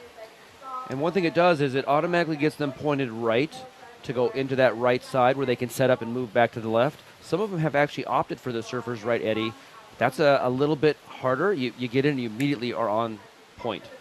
That's right. So, there's a lot of different varieties of ways to approach this that allow paddlers to play to their strengths. Merle starting things off, trying to look for that McNasty to the right, not quite getting that trick, maybe getting a spin out of it from one judge, going for that McNasty again. And, 3 rides, it is tiring. It seems hard to be this tired after only going kayaking for 3 minutes, but it's exhausting. It's athletic. It's explosive. Paddlers are putting everything they have on the line as they look for those big aerial tricks. Merle coming in with that Space Godzilla, then going back for the loop. See what the judges can say about that. Going back for that McNasty. She's like, I know I have this. Did she get that trick? We will see. Going for the McNasty the other direction. And then trying for the Phonics Monkey on the buzzer. Yeah, it looked like she got a little rushed at the end, got a little concerned. I'm not getting the points. And that's one of those balance factors are, will you take time to set up and maybe get less moves with maybe more sure scores, or do you rush, and hopefully you throw down something that scores? And for freestyle paddlers, that is always the balance. It is a balance, and it really does come down to the hours spent training, the hours, knowing what you can do under pressure. You see a lot of athletes as they approach this training taking a far more structured approach to freestyle and training than I think they have in the past. People are planning out their rides. They know what they want to do. They've been going through the score sheet. They've been determining which of these tricks do I know that I have no matter where I am or what I can do. Which of these tricks are maybe my Hail Mary tricks, if you will, that is it going to work. So 246 for her first 2 rides, 316, 290 stand, so it does not improve her any. So she is going to sit there right now in 6th place with 650 combined. That's not a very comfortable place to be, so she's going to have to wait out the rest of this competition to see how it all pans out. That's right. And, for all of these athletes, it's hard for us to say here, is this the performance that they were hoping for? We don't know. But Annika out of Germany starting things off with that switch McNasty, bringing the boat over the top as she moves right into setting up for her next trick. Oh, repeating that trick. She did not like it. She could see on that Jumbotron that maybe she did not get the points, unfortunately catching her edge and somehow going to have to work to retain the feature. Can she do it? Oh, a tough one there where you think you got it, and then you have to bail into the eddy. But, man, she still made short work of that. Yeah, strong paddler here, trying to make the most out of every second she has on the wave, looking to maybe set something up from that back surf, spinning it around. 5 more seconds to go. What can she throw down? Getting a spin to the right, and that is time. So Anika's first 2 rides scores 345 and 343. I highly doubt this 170 is going to go anywhere close to that. So she will probably remain with 688 as her combined score. And we've seen a little bit of a pattern right here where their last rides, unlike the first round, their last rides haven't been quite as good. So I think they're under a little more pressure. Now that you've got some scores on the board, you know what you've got to produce. It's partly the fatigue, it's partly the adrenaline, and it's all partly that pressure. As we watch that replay and that trick here, you can just see it wasn't quite that trick that she was hoping for as the boat kind of bounces out of the feature. Annika waving to the crowd, still strong support from Germany and other countries. 688.33, so putting her in that top 4, not a bad place to be, but she will be definitely biting her teeth because we still have several paddlers to go. Up next, Anais of Ireland. She's going to come down and show how much work the Irish have put into being proximal to this feature. They're able to come and train a lot more than other countries and show that they have put in their time. That's right. One thing and he's working for that entry move there. One thing I want to point out here, too, is what you can't see under these paddlers' bibs is every paddler is wearing a life jacket, a PFD or a buoyancy aid, as it's known here in the UK, as are all of our photographers and coaches on the sidelines. So going to set things up with that Phonics Monkey, looking for the air on that trick. We'll see if that scored the way she wanted it to. You can see her checking over to River right shore there, starting things off for that McNasty with air. That was beautiful, catching her edge there. She almost went too big there, too much power. Gonna line things up, looking for the switch McNasty the other way, going for these big tricks, trying to get the bonuses, because she knows that's where the points are. She's gonna be struggling to set up that cartwheel right on the buzzer. Well done. That was great. You know, she was doing a routine, and then really brought a few right at the end. I thought that McNasty looked really in danger of flushing. Luckily, she put that paddle in the water and kept it, and then was able to put the cartwheel down right at the buzzer. That's right. And I think, again, that shows that awareness, that knowing where you are, how to make something work, and how to make the most out of what you got. Beautiful McNasty right there. And that first McNasty shows how the bow didn't come down right, so she had to do it again. They know if they come up and their bow is pointed at river left, river right, they probably didn't score it. The score won't show it. Look at that, right in the spot number 2. So her score combines to put her right toward the top. That's where she needs to be. So Anais bringing it right in her last ride to really bounce up her scores. 456 and 518 last 2 rides to combine for 975. She should be happy with that. That is a beautiful performance from Anais. And here she's got the thumbs up. Nuria coming down into that entry move. Nuria Fontenay-Masso, she's going to be looking to improve on her ride scores with this 3rd ride. Going for that entry 2. Retaining the feature. There you go. That is what you want to see. Saving that crucial time as she goes to set things up for the McNasty to the right. Getting that air off of it. Going for the McNasty the other direction. Maybe not quite getting that trick. We will see what happens. I wouldn't be surprised to see her do that again. And there it is. That's the finish that she wanted on that trick. Surfing right over, going to set up for that front loop or maybe a Space Godzilla. Those aerial maneuvers, just so much fun to watch. You can hear the pop of the boat on the water. Well, and slight bonus, too, where your sometimes head stays out of the water, so you don't have to hold your breath, and you got a little bit more O2 to work with, right? That's true. Oh, that was a Space Godzilla textbook on the buzzer as she goes to line things up with a split wheel. Not only textbook Space Godzilla, but also off to the left, which is the hard one to get, and she just nailed it. And you could just see the stoke and excitement on her face as she screamed in joy, put her paddle up in the air. That is a fantastic ride for Nuria out of Spain. And she had flushed on those first 2 entry moves, and this one she said, nope, I'm going to stay in it. I've got to stay in it. I'm wasting time. I've got to bring this whole ride. Let's see if they show us that. No, they don't.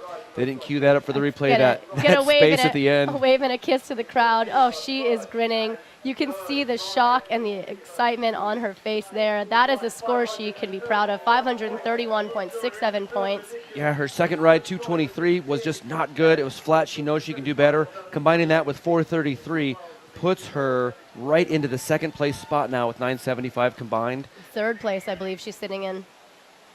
Nuria, you're right, 3rd place, excuse me. Yeah, but still, what a ride for Nuria. Next up, our reigning world champion, Hitomi Takaku. Coming all the way, one of the furthest ones to Pat travel here. So Hitomi right now is sitting in 1st place, and she's got this ride to go, starting off with a beautiful entry. Oh, almost flushing on that. Not quite the entry McNasty we know she can do, but still points on the board. She's going to set things up, going for that McNasty with air, going for that switch variety before looking to spin it around. So Hitomi is in 1st place, but she knows there's 10 paddlers to go, and there's only 10 spots in that semifinal. So she is going to want to make this ride count. Unfortunately flushing, but still 15 seconds to go, and we know she can do a lot with that time. Absolutely fighting back in here. She avoided a flush earlier, couldn't avoid that one. She needs a lot more points if she wants to build a really big buffer. Already sitting in 1st place, but there it is. A huge loop right there is going to definitely build her lead. And then trying to just get that bonus McNasty for the fun of it.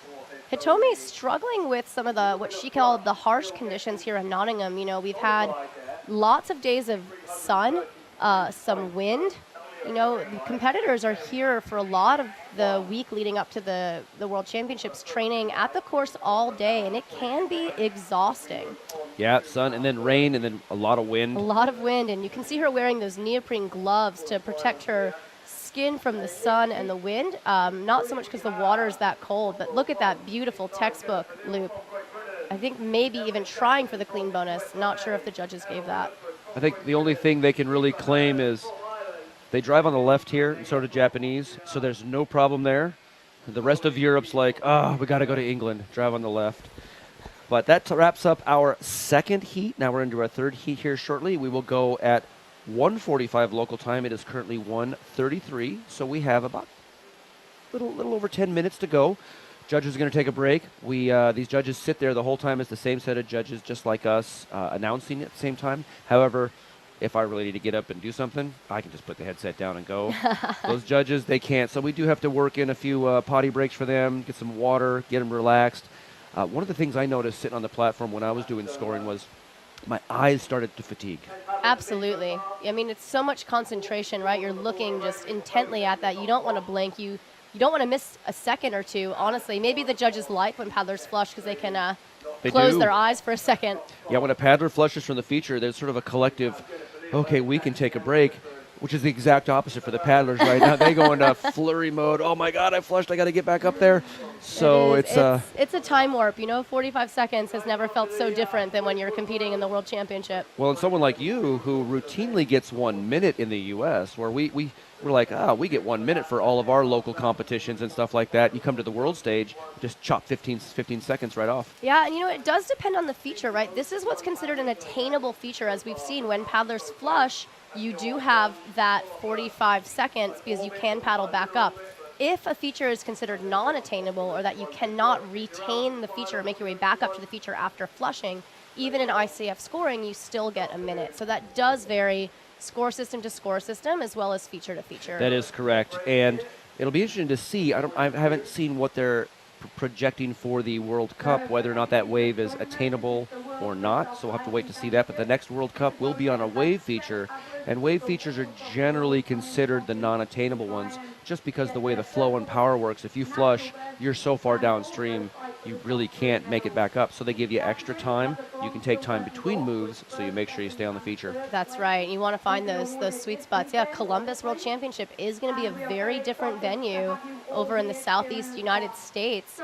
Going to really maybe play to a different style of paddler strength, different style of features. And I think, for me, one thing I value in kayaking is just the variety of aspects there are to kayaking, whether that's wave boating, hull boating, surf kayaking, river running, downriver play, creek boating. And a lot of the athletes we see out here do it all.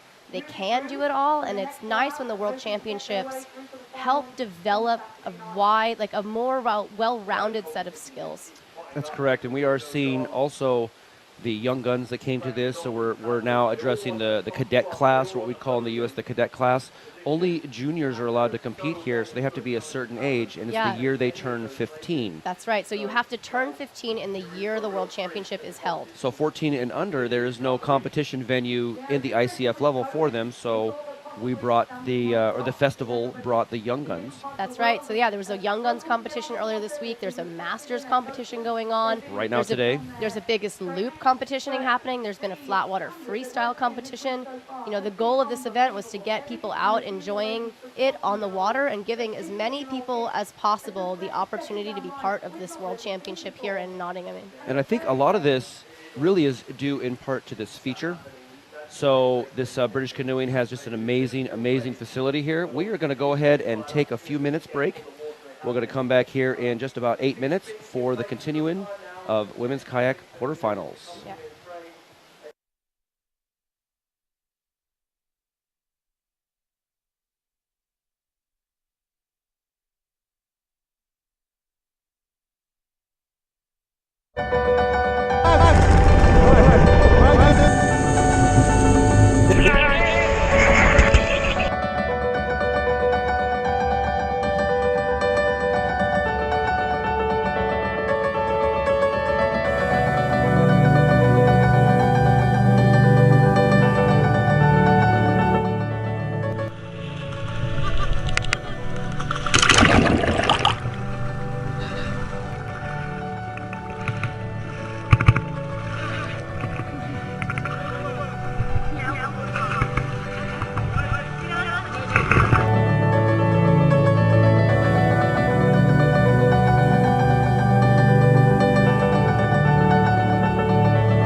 George just put down a 6 run.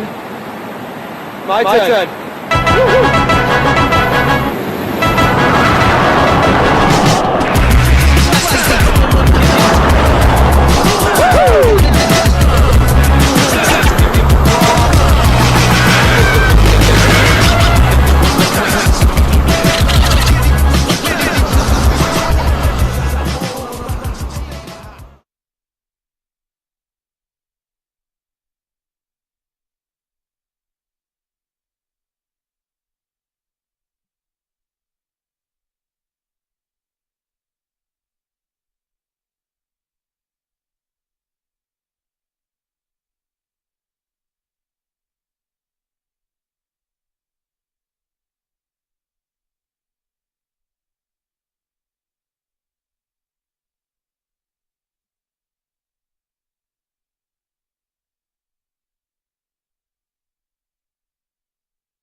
All right, we are just a few minutes away from starting back up into our women's quarterfinals. Judges are getting seated. Timers getting tested. I see first paddler's name on the board. We will be seeing Jennifer Leal started up with Great Britain. Then from the United States, Emily Jackson. Another Great Britain paddler, Emma Witherford. And then from Ireland, I'm going to get some pronunciation on this name. I think it's Effie? Effie? Aoife. It's Aoife. Aoife Hanrahan from Ireland. And then Denise Leanne Rebnegger from Austria. That will be our third round of 4 for the women. And this will be the round. This will be the one that determines who is going to go. We will know at the end of this the top 5 paddlers that cannot get bumped out. And it's a bit of a stressful thing. It's one of those things that the announcers get to say and all the paddlers get to not want to hear because they know the bottom 5 who get bumped off, it's done, they can't make it back. And then after the next round, we'll know what the full top 10 paddlers are going to be. That's right. So this is our top 10 finishers from yesterday's preliminary rounds. And so we can expect from these paddlers, I think, some big tricks, some big air, and also some consistency throughout their rides. So these are the paddlers that were able to put it together not just once, but twice to make them finish in that top 10 spot yesterday. And they're going to be looking to retain those positions. Correct. And we have in this round actually a former multi-world champion from the United States, Emily Jackson. That's right. So we expect her to always produce. Emma Witherford is one of Great Britain's really solid paddlers. Of course, she is in the bottom 5 where we have some other even better GB paddlers to come. That is a harsh thing to say. Well, it's how they finished, and so that is their honor to take and say we were the better ones. That's true. But GB is well represented in this. I mean, we have 1, 2, 3, 3, 4. 5 Great Britain paddlers in this entire Yeah. round. So that makes Show- up 1/4 of the field is local. Yeah, showing up the home team advantage, home field advantage here. But Jen Leal coming in, I believe Jen was a junior at the last World Championship in sort, has aged up into the women's class, starting things off with an entry wing over maneuver. Jen putting together some really strong rides yesterday. You can expect some really beautiful air McNasties out of her, some big tricks as she looks to set up that McNasty to the right. One of our many paddlers in carbon boats. And those carbon boats, you can really maneuver them. They're so lightweight, so much pop. They are, yeah, a little bit more responsive, also a little bit less forgiving. So a lot of the paddlers do choose to use them. You can customize the designs. You can customize the sizing to fit you. And there's that beautiful, huge air loop from Jen. You've seen a lot of big tricks from her in the week leading up to this, and you're going to see the scores representing the huge bonus on that. She's going to plug for a Space Godzilla, but you could see her maybe not quite getting the plug she wanted. Yeah, that was that space to the left, and everyone's been struggling, all classes. And so in the scheme of things, we have her first ride down. She did come and score quite a few points right off the bat. She knows right now the top score, 1,036 to beat. That's 2 basically 515-point rides. So she knows 500 points is going to put me up into the top. And if they can get into the top 5, they're safe. 420 points, not as high as she would like, but definitely is going to work her up there. Yeah, you know, she could get a 600 on her second ride and have things balance out. There's a lot of ways for the numbers to add up here, and we are going to be watching and seeing how it all plays out. Quarterfinals, 3 rides, 2 count. And right All now, right. up next, the legendary, if I may, You Emily may. Jackson. Yes, Emily, you know, she's been around for years. She's one of our mothers here. Great, bringing in new generations, and she is going to come down here for her entry. Just going to back in and take it nice and easy. That's right, Emily taking the conservative approach here. She's been going to start things off with that front loop with air, linking it right into some cartwheels to the left, going for the clean cartwheels. I was about to say I taught her that trick, but it's not true. Emily really nailing those clean cartwheels consistently, getting that bonus, a huge Space Godzilla. Oh my gosh, this is a good start to her ride here, going for a Space Godzilla to the other direction, trying to sell the rotation to the judges and stick that landing. I'm going to be expecting a McNasty here soon. There it is, setting it up, going for the spin it around version, bringing the boat over the top. And Emily, you know, a strong competitor, a talented athlete, and I just want to say has kept getting better as she tries for that switch McNasty. It's just, going for a lunar orbit. Haven't seen one of those yet today. That's because she was out there having fun. Absolutely. Yeah, Emily Jackson just coming in here, throwing a very big score. Like I said, they know what to beat, and she just put down probably a 550, 530, 520. Depends on what those judges say. Let's take a look here at the replay. Coming in right off the bat with a link. We've not seen too many links. Trying to clean it up. Clean on that cartwheel is going to bring her an extra 20 points. So beautifully vertical, too. You know, I think just a talented athlete, a lot of competitive experience, got a lot of support. Her family out here cheering her on. Husband Nick competing for Canada, daughter Parker, son Tucker, both of whom who've recently started kayaking themselves. You may have taught her how to do a clean cartwheel. No, I taught her the loop to cartwheel. She taught the clean to me. Well, I taught her son some questionable jokes. There you so go. That's my claim to fame. That's so no, wonderful seeing the family out here. Grandmother couldn't make it this time around, but mom and dad, of course, are here. Dad competing, brother Dane competing, really a husband Nick competing, family affair. Yep, but next up, from Great Britain, Emma Witherford. She has been on the world circuit for GB for quite some time. That's right, competed as a junior. Yep, competed as a junior. Now she's in the senior class. And she definitely has the skills here, putting herself in the top 10 already. Can she move on? She's got to stay in that top 10. And what's she going to produce for us now? Emma, another paddler who you've really been able to see the progression in her skill over the last 3 years. You know, didn't quite make the top 20 in sort, coming in now in this top 10. So that is a really great place to be, starting things off with that entry McNasty, going to spin things around, trying to maybe even link that spin into a loop, trying to get the air bonus, spinning it around again, maybe looking to set up for her next trick. It's going to be a Space Godzilla to the right. Emma, you know, used to live in Nottingham until about a year ago. She was saying that had the Worlds been here last year when they were scheduled to be, she would have lived right here. But now she actually lives about an hour away and had to find a room at a friend's house to rent for the week.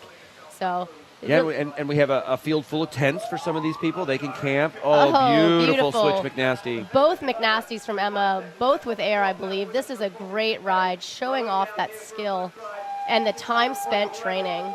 Going for a Phonics monkey on the buzzer and bringing that boat over her head. Yeah, again, I'm pretty sure that was after the buzzer when she initiated, but why not take that? Why not see if you can do it? If you don't flush, then maybe bring it earlier in your next routine. So Emma already bringing a very high score. This score is a threat to the top right now as it stands. Absolutely. I think, you're just going to see a 600-point ride here potentially, and that is exactly what you want to be having, ideally each ride. So you're looking for those tricks, you're looking to sell those tricks for the judges, and you're looking to pick up the bonuses you can, whether those huge, the air, or maybe even the clean. So fantastic first ride. 603 without a second ride, putting her in 7th place. So we can only expect even better from her. Emma really bringing a very calm routine as well. That's right. And again, that's that time spent training. That's that time mentally rehearsing and going through what is my ride score, what do I want to have. Next up, Aoife Hanrahan out of Ireland, organizer of the Galway Fest. Partner Barry also out here competing. Aoife doing a lot, working with upcoming paddlers in Ireland. She's been working with coach Jacko Jackson, a little bit also with Bartosz Szałderna of Poland, who will be competing this afternoon in our next event, the men's quarterfinals.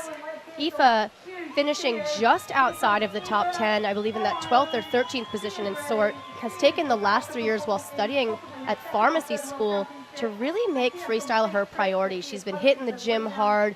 She's been working her routine, looking for that entry wing over as she starts things off.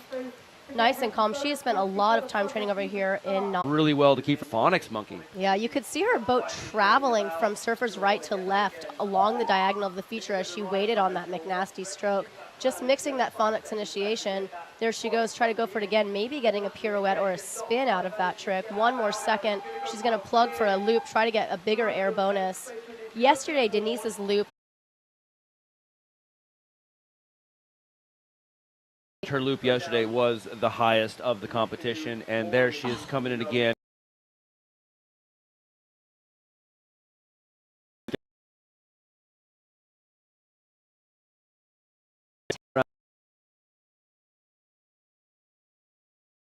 This feature.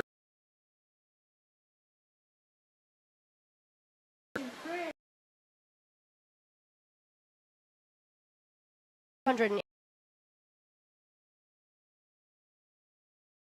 to have to repeat that or improve it if she wants to stay in the top 10. That's correct. And as we stated earlier, we expect and better and higher.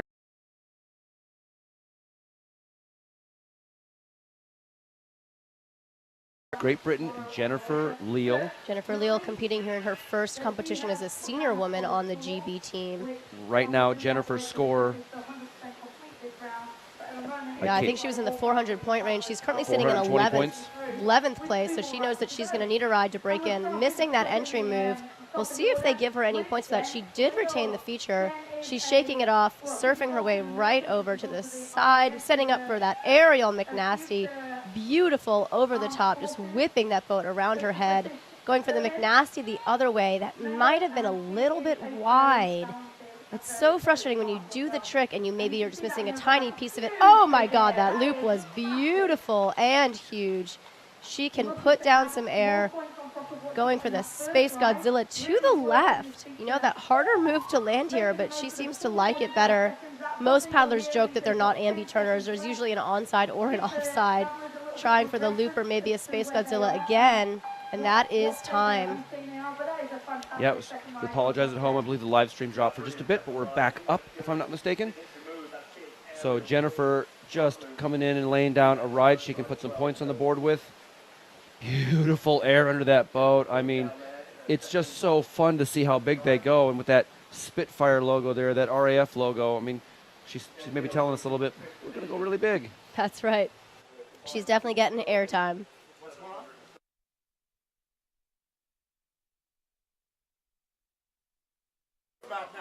Jen Leal sitting after 2 rides with 713 points. That's going to put her currently in the 5th place position. So moving her way up with those 2 ride combined scores, she still has 1 more ride to go to try and secure herself a spot in the women's semifinal. And 713 points, not a bad place to be in general, but still not a safe place to be. That's right. So next up, we've got someone that could knock her down again, Miss Emily Jackson out of the US of A. So Emily, just such an accomplished paddler out here, starting things off with a big space guzzle to the right, linking it into cartwheels to the right. There's the smile. She knows she's got it. As she said, her daughter Parker said, "Mom, just have fun." Going for the loop with air, she's having fun. She said to me yesterday, "I just keep catching myself smiling at the judges." I said, "Well, is that bad?" Going for that huge Space Godzilla to the left. Emily working hard to put these bonuses on her tricks. Going for the McNasty, maybe trying to get some air on that trick. We'll see. Still bringing the boat over the top. Emily spending so much time in the gym in the last 2 years. I ran a half marathon with her in December and with her mother. And then just nonstop CrossFit. She is just an all-around athlete, bringing that athleticism to play here in Nottingham. Of course, these top athletes, a lot of them are the ones facilitating their own home rodeos. And so I would hazard a guess that she is a judge at a lot of events, and she just knows the judges like it when you smile. It puts everyone at ease, makes everyone happy, shows everyone having fun. And with this score of 523 points, if it stands, is going to do really well for Emily Jackson. We have to wait for it to go green, see what the judges finally say. But sitting in 9th with 523 will put her right up at the top. That's right. Emily was one of our finalists in sort, so she is no stranger to what it takes to be in those finals. She is a multiple-time world champion, a junior world champion, a senior world champion on the Ottawa River in 2015. And there it is. It puts her right to the top, into first place, knocks Hitomi off by about 30 points. And there she is. She is in that first place spot. That is a good place to be sitting. And that means she is, I believe, definitely in our semifinal. That is correct, because of this heat in 5, the remaining 5 paddlers cannot really knock her down too far. So she is probably qualified. We also, but we don't want to speak too soon we here. have to wait for all the scores to be certified, but it's where she wants to be. It's where everyone wants to be. It is indeed the top of that leaderboard. But next up, Emma Witherford out of Great Britain. Emma actually working a little bit with British canoeing and a lot of other sports athletes, designing web systems and the back end of websites, and still finding time to train and perform moves like that. Was a beautiful entry, McNasty. So much air on that trick. Going for the loop with air. This is one of the first years that the entry moves are eligible for bonuses, and I wouldn't be surprised to see the judges giving her a huge bonus on that entry move. That is correct. Entry 3 requires air, but you can also add in huge. Nice for that McNasty. To the right, getting the air there, immediately looking back over to the river. This next trick, McNasty the other direction. Emma currently with 600 points. She has a better score than the top scorer at this moment, so if she can double that, she will take the first place spot. That's right. Spinning it around, trying to link that spin into the loop. Again, everything is now linkable. And so you're seeing paddlers put together slightly different rides. In the past, the trick had to be worth at least 30 points to be able to get a link bonus. And so every year, the score system does evolve. It does change as the judges and the ICF look to figure out ways, how do we make sure the sport is evolving in the right direction, and how do we make sure the score system is representative of what athletes are doing? And yeah, absolutely. Not only air under that, but possibly a huge bonus. This is a good McNasty attempt as she comes around, makes that last second paddle stroke, make sure, oh, I retain this. This is me. This is my points. Give this to me right now. There's something to be said about having or knowing that you're competing on your home feature, in your home venue.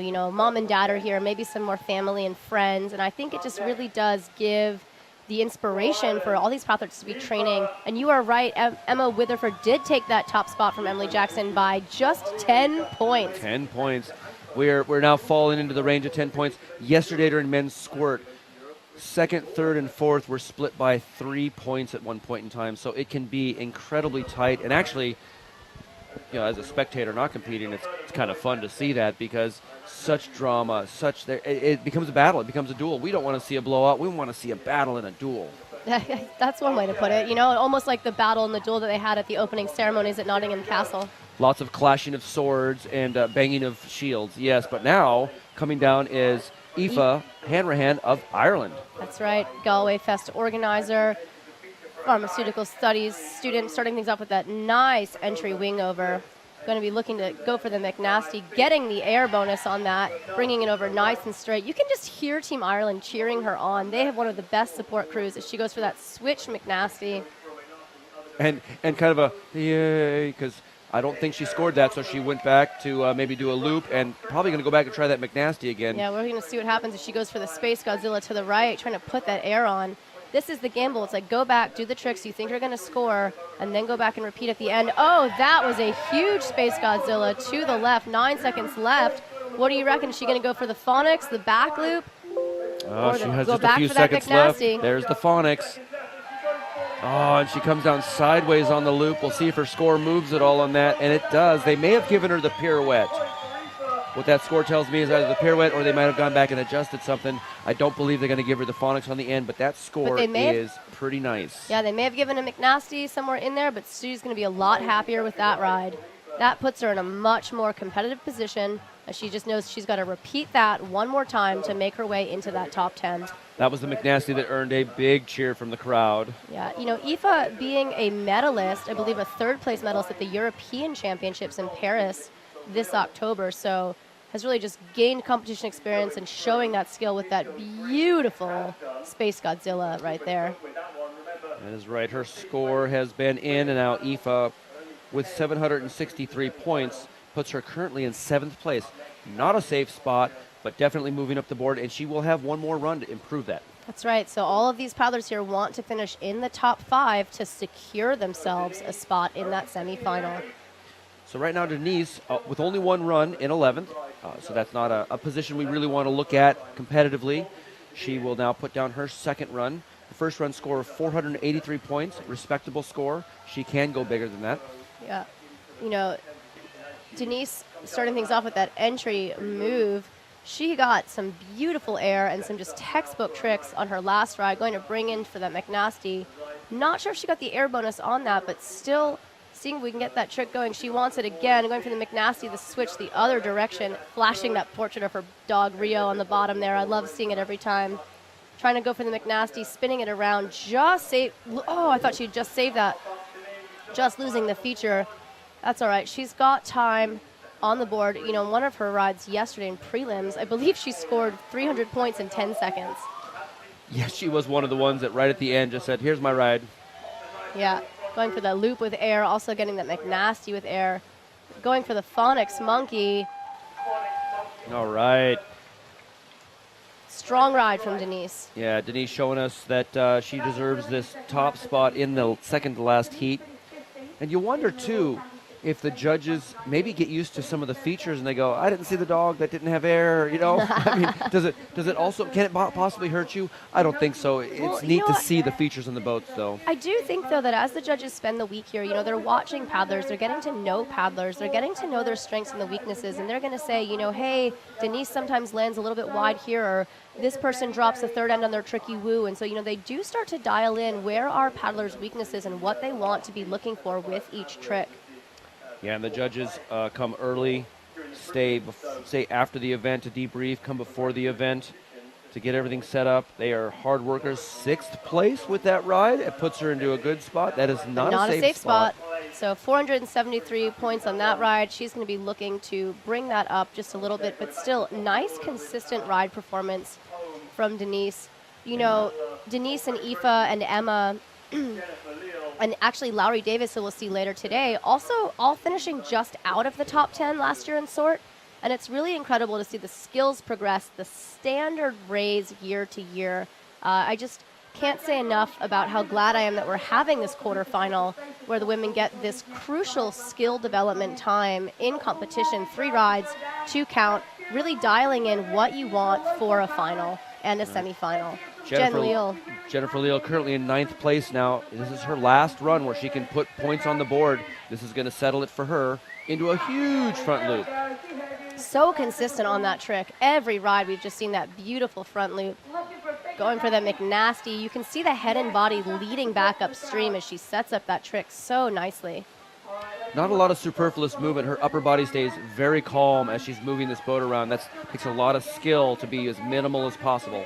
That's right. Jen, her first senior women's competition here, I believe, as she's going for a few more tricks on the buzzer, going for that big Space Godzilla, retaining the feature, selling that to the judges, we hope. And that will be it for Jen's third ride. All right, Jennifer Leal.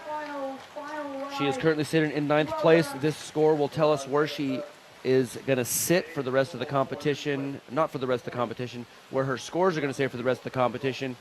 The rest of the paddlers still have a say in where she sits at the end. That's right, but still, what an incredible performance. And honestly, just replay that loop again, please. A lot to be proud of here for young Jen Leal. Parents out here in the crowd supporting and cheering her on.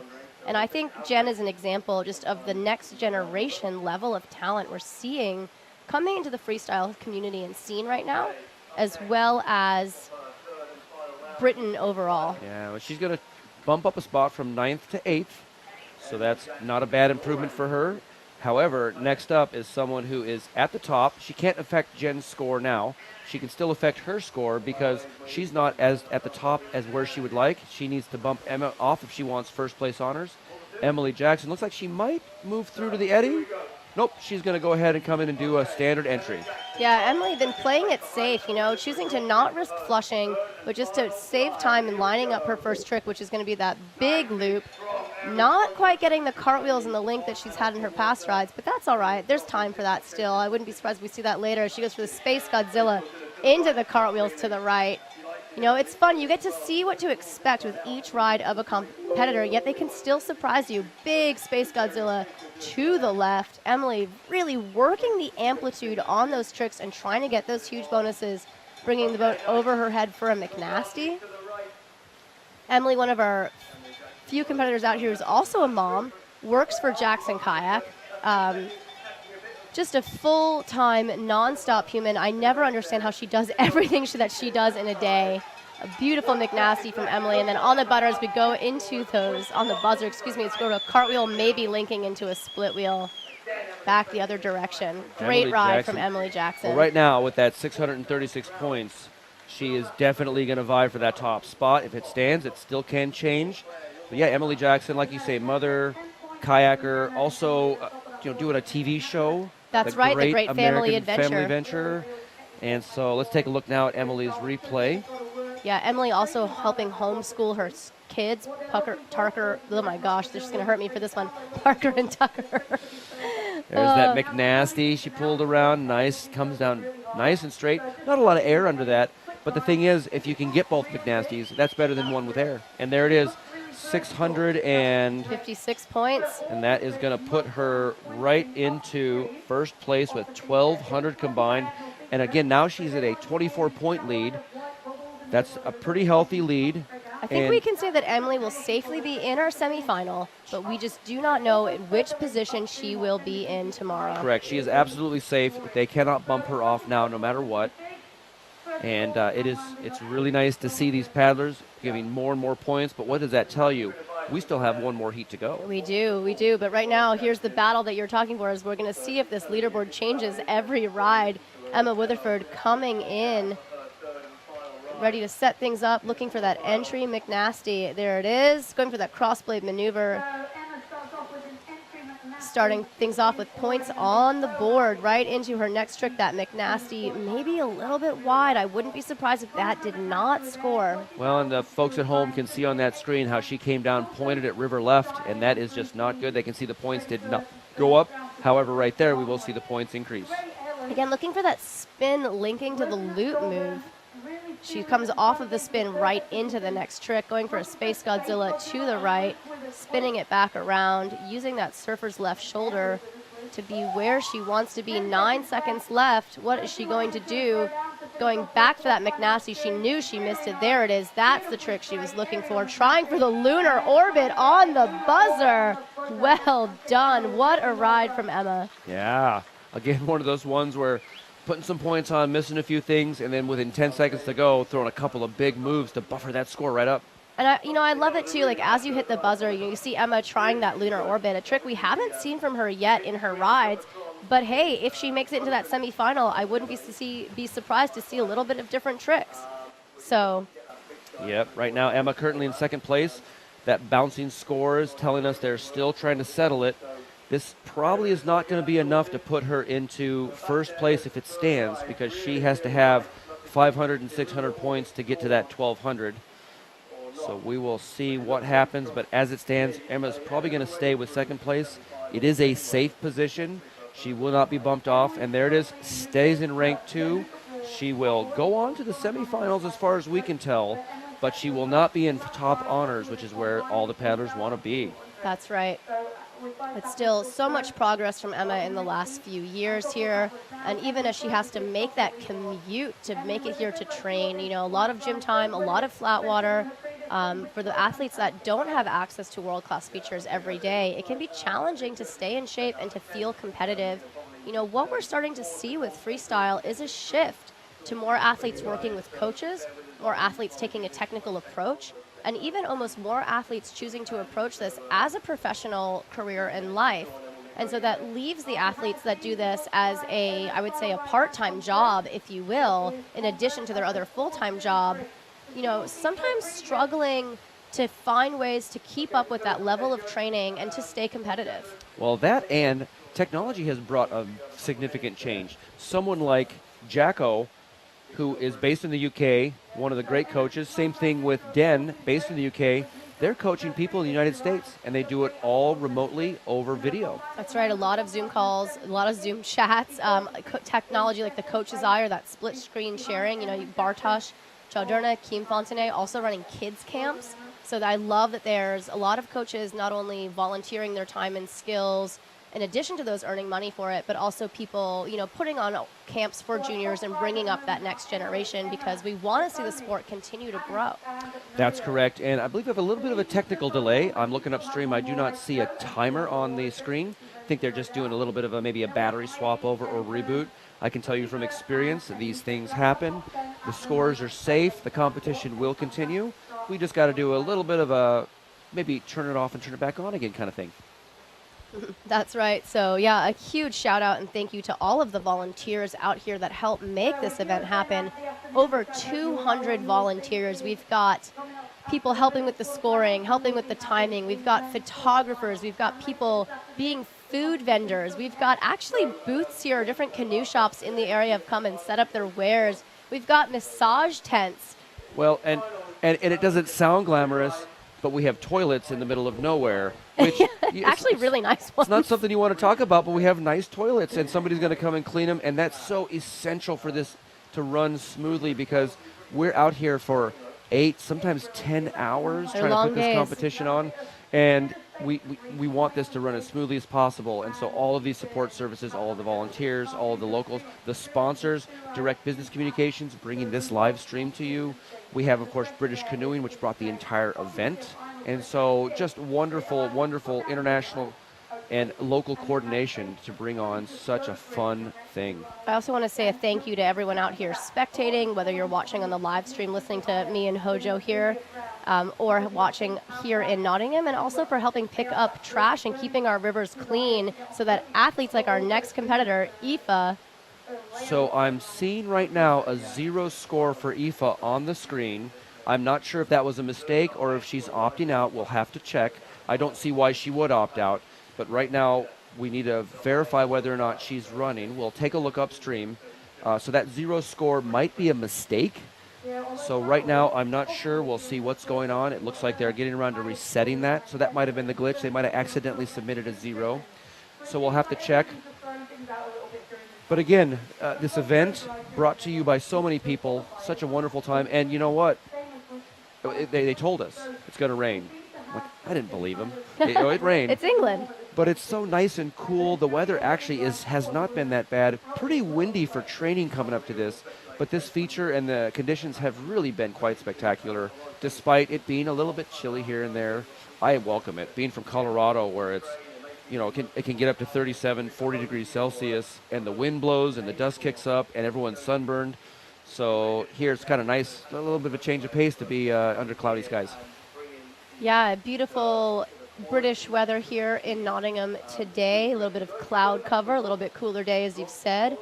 And just, I think, a fantastic venue for this World Championship. The HPP Whitewater Center not only has this whitewater course, it also has, I believe, wakeboarding, riverboarding. There's a canoe sprint and marathon paddling training center. Slalom paddling training happens here. This is a world-class facility for all sorts of water sports. Yeah, and it's kind of cool to drive in here because you do see the scullers out there or the crew paddlers pulling their boats down. I saw this morning the flat water canoe Olympic style where they're sort of like half knee down, half knee up in a boat that you just look at it, it tips over. And it's neat to see these guys on these Olympic courses. That is a reminder, for all of you watching at home, if you do want to get out and try water sports, if you're not super familiar with it, find a place to go that can give you a little bit of instruction. Make sure that you've got this proper safety gear because these athletes are world-class athletes. They make this look easy, but trust me when I say it is not. It takes years of training, years of preparation. So, do yourself a favor, Google some coaches, Google a kayak school near you, but make sure you're getting out on the water safely. Absolutely. And we do have facilities all over the world. And now people all the way in like deep Uganda have now kayak schools where the Europeans, the Americans go down and train. A couple years ago at World Championships, we brought a Ugandan team to come compete. It was pretty awesome. So it looks like we're still a couple minutes out from getting restarted. They're just getting everything settled. And this happens. I created an entire system myself, and sometimes it just doesn't go right. And so we'll get it fixed up. We'll get everything going.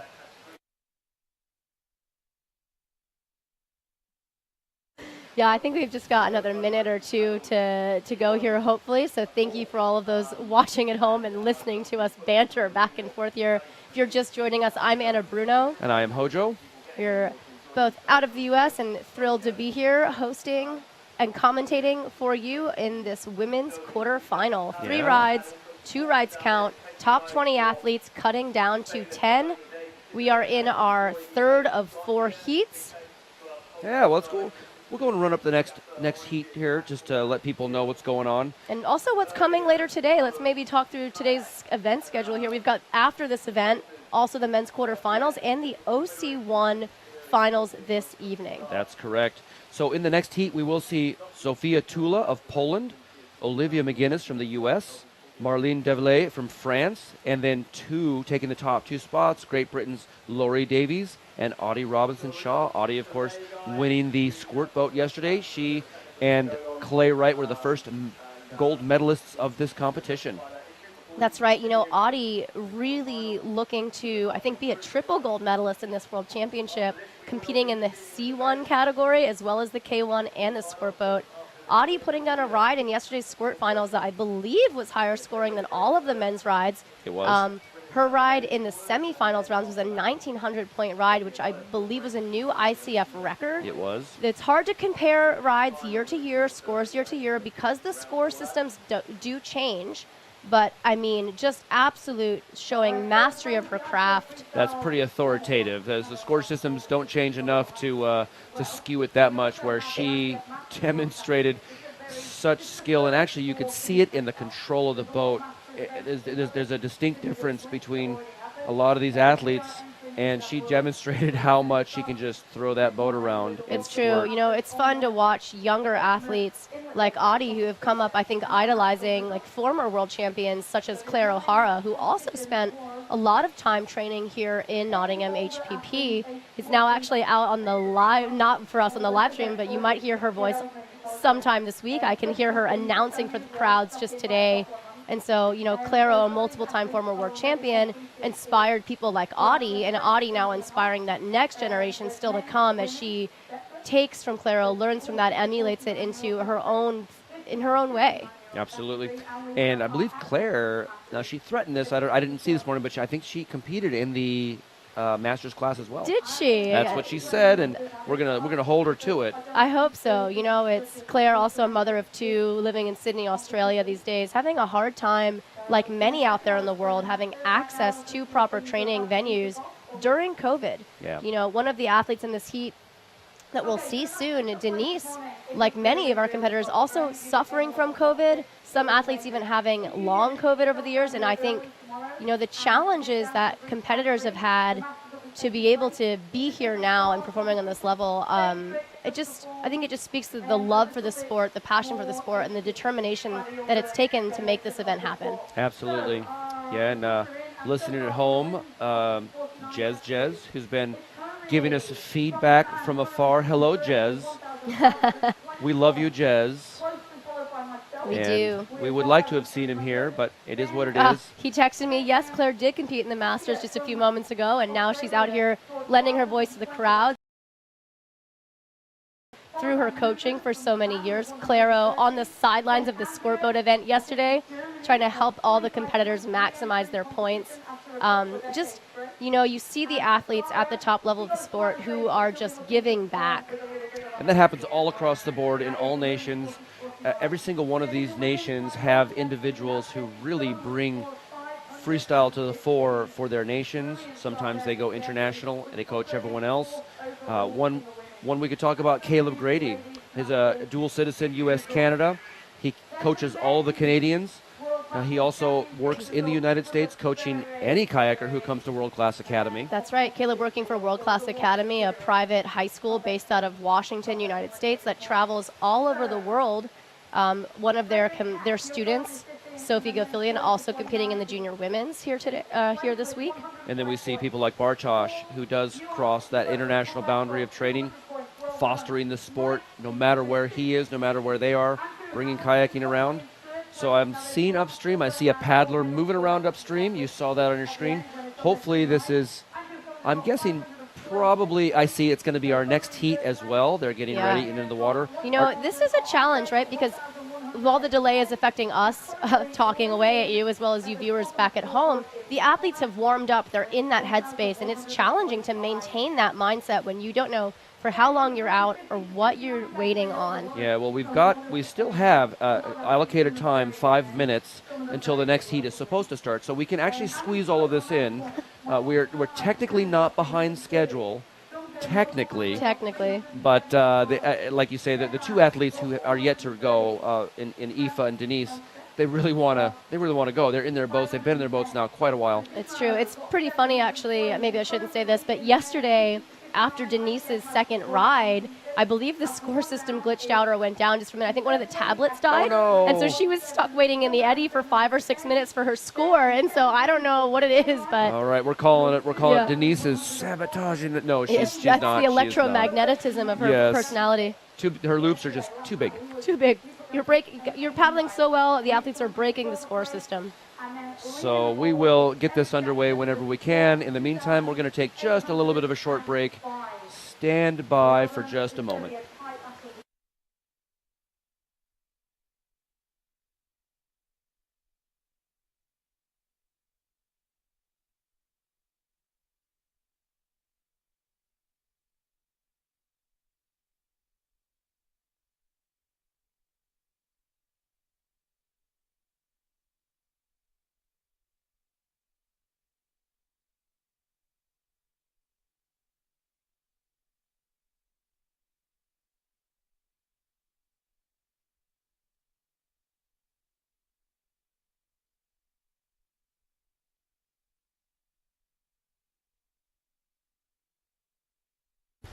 Here we go, ladies and gentlemen. I'm looking at Paul Shep. He's looking at his watch. That is a thing these judges do way too much of, making sure everything can finish. But he is going to reach his hand out right now and give Aoife the big thumbs up, and there it is. So we are about ready to go finish up this heat. We've had a big delay. We'll see if we can't squeeze it out here and then get the next one going. That's right. Do you think Shep's thumb is now famous? Well, they were commenting before it's the only thing tan on him at this moment in time.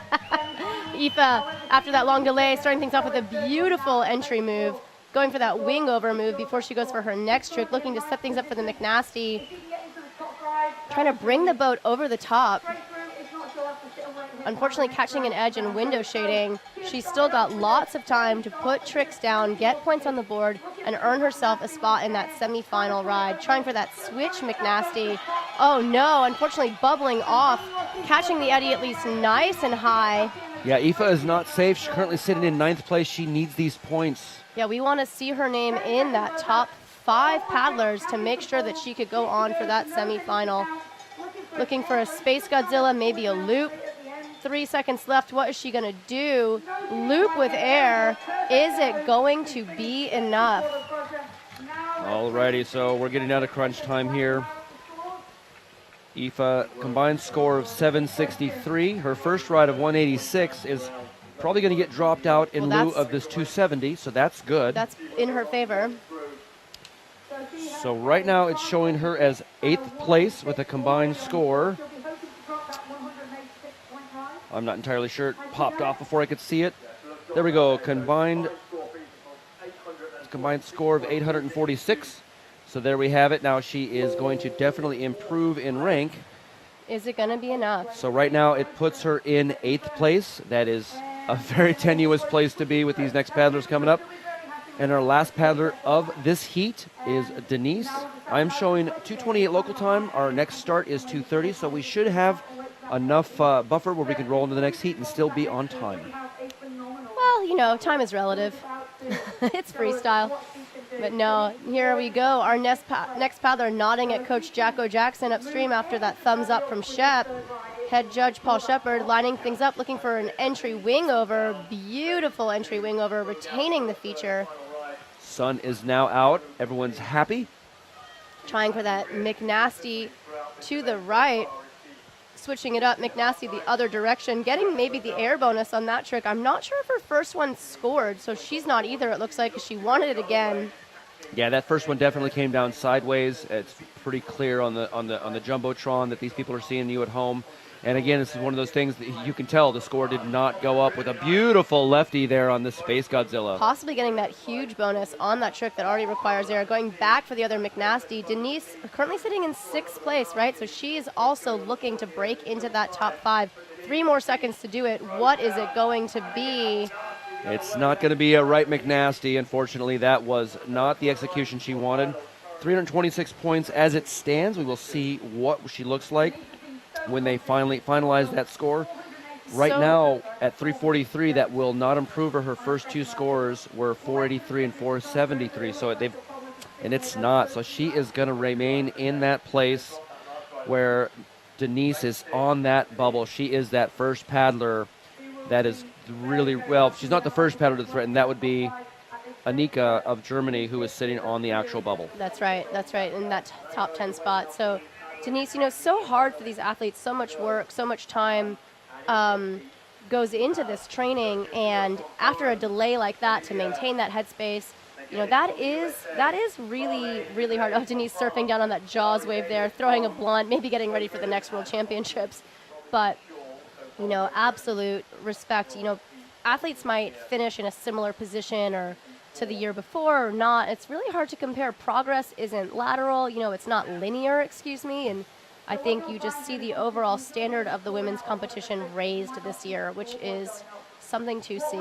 All right, here we go. It's going to be a quick one since we rolled right into it. But Sofia Tula of Poland staging up here, river right. Sofia is one of the greater kayaking ambassadors of mainland Europe, bringing kayaking all over the place for youth and for her nation of Poland. Currently on your screen right now is the results from the last heat, not the leaderboard. And there we go, Zosha dropping in. Partner Tomas watching and coaching from the sidelines as she goes for that McNasty. I can hear him shouting at her. He's videoing every ride she does to give that feedback. That was a beautiful McNasty from Zosha. Also, you know, Zosha and Tomas spend a lot of time in the pool in the winter, perfecting those flat water skills. Such edge control and such boat control out of Zosha here. McNasty's both ways. A big Space Godzilla. Still retaining the feature. That's the goal, right? Every second spent in the hole is moments that you can use to put points on the board. Big aerial front loop. Going for maybe a tricky woo. Right there on the buzzer. After the buzzer, they're going to that phonics attempt. A little bit of a practice phonics. I hope we see that later on because that is a high-scoring move. You know, she came in, she retained the feature quite well. Some nice amplitude. Let's see what this replay has for us. That's right. I think Zosha is one of my favorite paddlers to watch a lot of times on that amplitude she gets. Just nice and snappy. It looks so effortless when some of these top paddlers do it. It's almost frustrating. Oh, that was stunning. Yeah, that was quite nice. And the score is reflecting that, where she is bringing high technique, high amplitude. Matter of fact, she missed, I believe, one of those McNasties. It didn't score high enough. Had that scored, it would be very much over 700 points. Well, I believe she went back for that trick, but yeah, hard to say. But yeah, you're right. Still a lot of room to pick up points in that ride. Absolutely. And so 2 more rides to go for her to add together, picking the top 2 out of that. Right now, currently sitting, I believe it was the 12th place spot, but 1 ride she will definitely improve. But next up from the United States, Olivia McGinnis. That's right. Dad Todd out here volunteering with Team USA, helping manage the team. These guys had a major challenge. Their boat was lost at the airport, didn't show up for a whole week. That's right. She used my boat. She used Emily's boat. She was using all sorts of people's boats. Olivia coming out of NOC, Nantahala Outdoor Center, also works for Rendezvous River Sports out in Wyoming, as well as spending time with Endless River Adventures. Beautiful front loop with air and that first McNasty. Olivia, a silver medalist in the junior women's category at the last World Championship.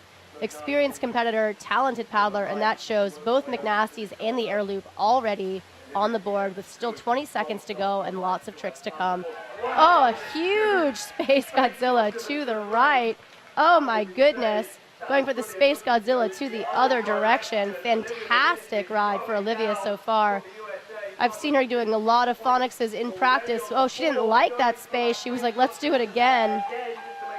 Oh, wow. That was amazing. Nice high amplitude. She has come out here to practice. That was the first sort of non-entry move that I've seen where they attain and without anything in between plugged for that first move. Right off of that curler, right? No hesitation, no time wasted. Just really showing that feature who's boss. Olivia has such, I would almost call it I want to say lazy is the wrong word, but I'm always amazed at the air that she gets on her tricks because it hardly looks like she's trying for it. Just a really, really beautiful paddler to watch. And I think, you know, as you see the juniors making the transition into the women's class, that's a big step up. And I think that to have seen her just keep getting better. Yeah, she's pretty happy with that, talking to the coach, Clay, right there, discussing that. She's got a big smile on her face. She knows that that's a good score to have. She can go bigger. She can go higher. I think she's comfortable. Looks like she's really collected. This heat did not have any delay going into it, so they didn't really notice or perceive that technical glitch, which is unfortunate for the previous heat, but she's bringing maybe a really good competition head to this today. That's right. I can see What's going up?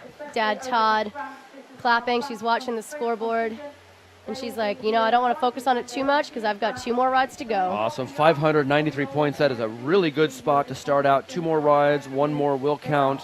I'm looking at these scores, and really only a few paddlers have got into the 600 range, so she really is aiming for that top spot. You know, who knows? We could see both Audie and Olivia on the podium in the women's class this year. That would be something to see. 2 former juniors coming up. But next up, Marlène Devillet of France. She is one of our elder statesmen now, by technically speaking. She's been around for years paddling. One of the most enjoyable paddlers, an artist. One of my absolute favorites to watch. So technical, so precise. Coming in for that entry 3. Marlène now calling Norway home, having to make the difficult decision to miss the Extreme World Championships in Voss to come and compete in this World Championships. So she wants to make it worthwhile, going for that McNasty right off of the bat, going for the switch McNasty the other direction, getting the air on that trick perhaps. Yeah, we absolutely hope to see her come to the North Fork Championships one of these years. Always coming to the Utz race, former sick line. She is a massive creek boater. Yeah, she's just an all-around talented athlete as well as an environmental advocate, working for river health and awareness in France as well as in Norway. Going for the massive Space Godzilla to the left. You can just see the difference in the control between these top women's finishers as well as our first heat in today. Well, she had roughly 570 points, 3 seconds to go, and just busted out the biggest Space Godzilla. And again, that lefty space has been challenging. So it's one of those moves that if you can put a right and a left together, you have an edge up on the competition just by virtue of being able to do one move that everyone's struggling with. It's true, and the Space Godzilla is increasing in point value this year from the past up to 100 points, which makes any link bonus on them more valuable as well, or any actual bonus. So the huge bonus actually worth more than it used to be. So fantastic first ride for Marlene. We're going to be watching that. There it is, 660 points. Oh, that puts her in a really good spot. That might actually be the top score out of the women's today. Let me take a look. I'll go back and take a peek here. 656 points was the previous high score. So yeah, 4 points maybe, taking that lead for the highest single run of the day so far. So putting her in an excellent spot. But now we're down to our last two paddlers of this heat for the first rides. Lori Davies, she is a crowd favorite. Yeah, Lowry out of Wales, longtime competitor, longtime face on the freestyle scene here in Britain, living out of her van part of the year, running her free flow coaching. You can see her stickers on her boat as she spins it around there. Already starting things off with an entry move, and McNasty now a loop with air. Carving her way over, going for the maybe other McNasty, but getting the spin, going for a Space Godzilla. Nice air on that trick.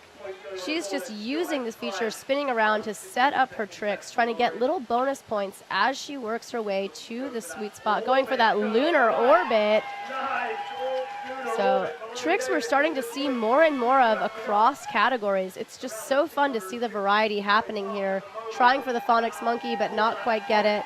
Still a big smile from Lowry. Oh, when she got that lunar orbit and she looked in the scores going up, she's like, yes. Oh, and potentially taking over that high ride score of the day. Absolutely. That's the first real effective lunar I think we've seen landed in competition. She knew that that's going to bring a lot of points. Yeah, she knows what the scores are. She knows exactly what she needs to get. And right now, that is going to vie for top spot without any question. That's right. So as we watch that scoreboard pull, she's already broken into that 700-point range. So she should be fairly happy with that. There's that replay of that lunar orbit as she sits it back down. Nice and vertical. Yeah, we're getting to the point now where a single red score is less likely to break you into top 10. And that single red score, as it stands, will break her into top 10. And that shows why she's already holding one of those top 2 spots. Her partner there, coaching, supporting, cheering her on. There it is, 710 points, right in the 10th place spot. She has more rides to add to that. She has secured a spot in the semifinal no matter what happens, and that is a great place to be. Oh. Well, not technically. In the semifinal? I think we have one more paddler to go. Oh, who hasn't taken their first ride yet? We you have are correct. one more paddler to go. You are correct. How could I forget? Oh, my goodness. Well, Audie is easy to forget. Hardly. No, Yeah. here she is. Yeah. Audie Robinson-Shaw, already a medalist here at these competitions. The favorite to sweep all of her classes. Coming down into the feature. That's right. Audie starting things off with a big entry, McNasty. Audie is known for big amplitude on her tricks as well as a lot of technical precision going for the McNasty to the right. As you said, competing in the squirt boat class, competing in the C1 class, going for that switch McNasty. That was textbook. Trying to get those huge bonuses and those air bonuses. Nice casual front loop as she catches her breath there. Going for the Space Godzilla. Trying for that Phonics Monkey and unfortunately not quite getting it, but retaining the feature, maybe even getting a spin. There it is. That's the Phonics Monkey that she wants as she's going to be fighting for that high ride score, looking for the lunar to the loop. That is what the crowd wants to see, lunar the other direction. This is when Audie is going to start to have some fun and try and break some point records. That was amazing. It was hard to hear the buzzer. People were cheering on that lunar loop. She had one more move at the end there. Could have been on the buzzer. Scores looking like maybe they did score it. We'll see what Audie gets. But this entry move absolutely got a huge modifier based on the score I saw on the screen. You know, after Lowry's lunar, I was almost about to say what we haven't seen yet, though, is the linking off of the lunar, those lunar loops, those trophy bonuses, and also moves that are now on the score sheet. So I believe the lunar loop is now on the score sheet, and you can actually do that trick both ways, which is exciting for athletes. And to see that move just thrown in competition, I think it might be one of the first women's ones that we've seen at a world championship. I think it is. And like you say, what happened was they have the phonics monkey. We all know that one. They actually had on the score sheet for the longest time a reverse phonics. And nobody ever threw the reverse phonics. Yeah. And there was some discussion. They went back and forth, and they realized the lunar loop, which was a trophy move, they said, too many people are doing this. Let's make it scoreable because it's still going up. Let's make it scoreable because that gives them both the lunar and the lunar loop, and 1,003-point single ride score. It does actually bump Lori off the list. However, I'm pretty sure we'll see her back there.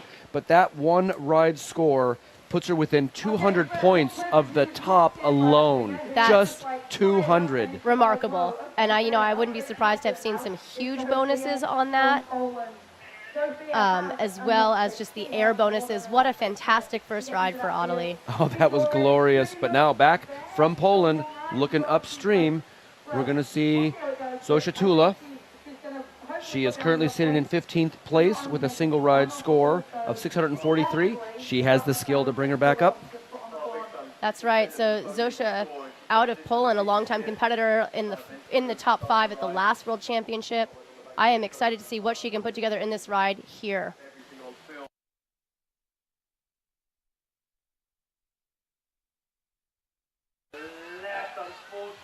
Oh, there she goes on that flush. Unfortunate flush for her. She still has one more ride after this if she can't put enough points down, but she wants all the points in this ride. She wants to qualify right here. If she puts herself up into that top 5 spot, even better. That's right. So as she went for that phonics monkey, trying to get the air on that, I'm not sure if the judges liked it, so going for that McNasty, trying for the tricks that she has in the bag, she knows that she can do. Going for the phonics again, maybe just rushing it a little bit to get it in before the buzzer. And I wonder if that flush just caught her off guard or what. She retained her last ride. That is not the ride she wants. She knows this. She knows she has to do better. This will actually put her, up into the 800-point range as it stands into rank 9. And that's actually, I believe now, after all of the paddlers have gone in this round, I think she might actually be in this. Nope. Davies still can knock her off because Davies hasn't gone yet. So she definitely wants to get up there. However, Davies probably can't knock her off far enough. So she might have qualified with that. We'll have to see. Still one more ride to go. Coming up next, though, Olivia McGinnis. And Olivia, who just threw down a ride with a huge smile. She was really happy with 593. She can throw bigger than that. Now she saw what came after and knows, hey, I might be happy with my ride, and that might be all I can do. I know she can do more. But now she's like, this is what it's going to take to beat these women. And so she's going to bring it. That's right. And again, it's not always about beating the other women. It's about beating your scores, beating your best, and also earning a place in the top 10 or maybe even the top 5. Starting things off with a huge loop. Beautiful air on that trick. Going for the McNasty, bringing it over the top. Olivia, just such a consistent paddler, training frequently at the NOC, actually recently coming off of shoulder surgery, maybe in January or February of this year. Not an uncommon thing for paddlers to have to endure. Going for a Space Godzilla to the right. A lot of really strong athletes in the U.S. coming out of that NOC zone, Space Godzilla to the left, and just fun to see them training together. I think you can sometimes start to see similar styles in people that paddle together a lot, and it can be fun to watch that happen. Olivia looking for maybe a split wheel on the buzzer. She's like, got to get points on tricky. It was there. She 483 points. That will put her actually into a pretty good spot, but not as big as her first ride score, 593. And she was on a really good roll in the right at the end, about the last 8 seconds. Sort of got stalled out, couldn't get that spot she wanted on the feature. That's right. One of the things that makes freestyle kayaking so interesting and also so challenging is that it's a very dynamic sport. The water is constantly changing. All right, her score is in. It's going to put her into, let me check here, That's that third place position. Yep, third place position, 1,076 points. That is a safe spot at this point in time. None of these other paddlers can knock her down far enough. So actually the same score as Emma Witherford in the second place spot. So, again, as we talked about those tiebreakers There you earlier, go. tiebreaker isn't going to really matter so much for this round, but it could matter for final placings. Correct. And again, they want to go as high as possible to see what's going on, just like they got into this round. But now, looking upstream, Marlene of France. Marlene, a multiple-time medalist at World Championships. She was a silver medalist in sort, maybe also a silver or bronze medalist, silver medalist in Argentina, silver or bronze in sort, starting things off with that McNasty, unfortunately catching her edge and window shading there, going back for the trick the other direction, bringing the boat over her head. A longtime level 6 athlete, Team Jackson Kayak, one of France's I think, most reputable names, and loops like that show why. Big Space Godzilla to the right. Oh, unfortunate flush there as she catches her bow and tried to make a trick out of it. Marlene is going to be waiting to see how her points for these first two rides can add up to get her a place in the semifinal. Trying for the phonics, not quite getting it, maybe getting the pirouette, and a back loop just for fun. Back loop practice at the end. Marlene, you can tell she put down a good enough ride to probably bring her into the finals without any problem. However, she's probably not as happy as she wants, given that she struggled a little bit and got that flush. And that's the one thing, if they can do anything right, it is definitely not flush. And you'll see these competitors as they go on, the ones who win tend to stay on that feature the entire time. And that's not to say that with 606 points, still a very reputable score, although she's looking up and saw the 700s and the 1,000 before her. So still two 600-point rides, respectable. Yeah, more than I could get, that's for sure. So there we go, Lori, or not Lori, excuse me. Yep, Lowry, here we are. Yep. Sorry, I was going to say, I don't know what I was going to say. Please continue. All right, then. It's a long day. Thank you for bearing with us here as we come into this final heat of our women's quarterfinal. Lowry backing things up. I'm guessing she's going to either drop on there, playing it safe, all right, as she goes to set things up for the McNasty right off the bat. Beautiful move from her, going for the McNasty the other direction. Lowry just really showing a lot of improvement in her kayaking over the last few years. A lot of work has gone into this, knowing that the World Championships is here at home, spinning it around, getting that front loop, continuing to work the feature. Experienced competitor, talented pathlete, freestyle coach, going for the phonics monkey. Don't know if that trick scored. It landed a little bit wide as she tries for the lunar orbit. Not quite getting what she wants, going back for it again. Not quite. It's all right. She knows that she's in a good position.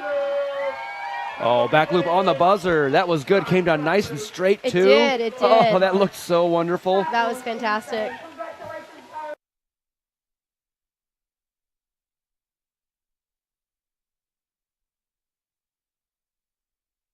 Oh, that was really quite nice, that ride there by Davies. And we'll see where she stands. Right now, our live scoring has gone down. Hopefully, we can see this at home if you're watching. So we're going to have to wait for her score to come in. I can't see what it is, but what a wonderful ride. It was fun to watch that end where moving around. We're watching the clock tick down, and she just initiates a back loop, which we've seen quite a few. We have. People are landing them, but they're just not as common. So right at the end in the buzzer, that's sort of one of those ones. I'm backwards. I have 1 second. I'm going to put some more points on the board. It's that trick where you think to yourself, are they paddling off the feature? Are they setting up the back loop? And I think one of those tricks that's just so fun to do. So Lowry having the second single highest ride score of the day, I think. And so she is in a good position. All right, right now, 665 points combined with her 710 puts her into first place, bumping Marlene down and Emily Jackson in third. But again, in fourth place with only one ride is our next paddler. Oh, excuse me. No, I'm sorry. In seventh place with only one ride is Hottie Robinson-Shaw. All she has to score is 372 points. She could do that with one paddle blade. In fact, she did in the women's C1, Well, I tell you what, you come in and you do a clean McNasty, and that's like a 220-point score right there. So That's right. A lunar loop is actually 210 points if you get the air bonus on it. You may think we're reading this off of the score sheet. We might be. Or do we just know it? But yeah, I had the pleasure of interviewing Audie for Kayak Session magazine not that long ago, and it was just so fun to talk to her and hear her perspective and the growth that she's had, I think, as a paddler and as a person since winning the World Championship in Sort as a junior. You know, she does inspirational speaking for schools. So she goes and actually talks to youth, advocating for youth to get involved in paddle sports, or at least getting involved in the outdoors. that was her second Junior World Championship. I believe she also won in Argentina. What a talent. Just showing how like powerful she is. Yeah. You know, going for that entry McNasty, starting things off with air. Beautiful. You can see her setting it up, going for the McNasty, trying to maybe get the huge bonus or even a clean on that, but not quite getting what she wanted. Going for that big back blast, huge loop the other direction. Oh, that was spectacular. And those are dangerously close to being clean as well, like we talked about, where one move, two moves, boom, already in there. And here we go, 630 points right off the bat. Still 15 seconds left, a whole third of her ride left. Yeah, going for that Space Godzilla, trying for the Phonics Monkey. Gosh, I hope the live stream did have that ride on record, because I want to go back and watch this ride. There's the lunar loop again. This is just Audie having fun, throwing down, starting to show what she is capable of. Oh my gosh, bring that lunar loop, and here we go. So far showing 1,200 points, 1,260.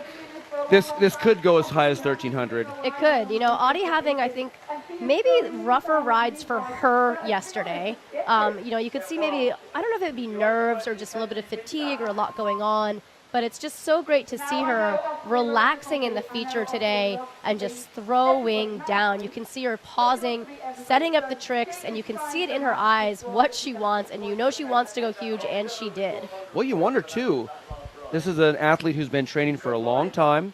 She understands, hopefully herself, the feature, the competition, and here's somebody who maybe did a calculation on, I need to get first place, I want first place, but I don't need to go big because I have a squirt final right after this. I mean, exactly. You know, like Audie is actually competing, I believe, today might be the only day she doesn't compete twice in this entire week. A lot of athletes here are multi-discipline athletes. You know, we see people competing in OC1 and in C1, in squirt and float, as the squirt boaters like to call it, as well as, I think, just people competing in all three.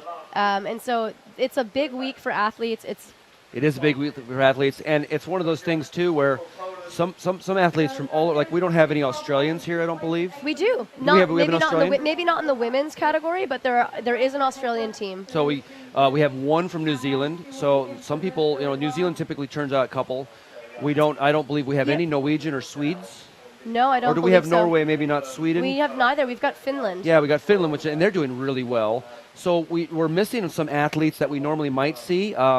Even on the Great Britain team, they have such a deep field that there's some individuals like, say, Alan Ward, for example, who we see at all these events, who is not here today. And quite honestly, it'd be nice if he came down here and at least watched so I could drink a beer with him on the side of the river. Well, yeah, we'll have to let him know. Alan, if you're listening, we miss you. But, you know, and I think Alan, talented paddler, I'm excited to see him come back out for selections in the future for this wave world. You know, so you're going to see a lot of these athletes again in only a year's time. Well, the nice part is, doesn't need selection for World Cup, but here we go from the top. That's right. Zosha from Poland dropping in, looking for that entry McNasty, maybe scoring an entry 1 or 2 out of it as she retains the feature. Zosha, also a graphic designer. You can see her G-Power harpoon paddles there. She designed the blade on them. Trying for the McNasty and not quite getting it. She's going to reset. She's still got time. Coach Tomas on the side.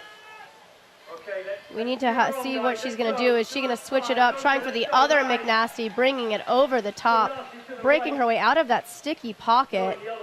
She's got a lot more tricks that she can throw down. Do not count her out at all. And she goes for that river right, Eddie. Excuse me, surfer's right, Eddie.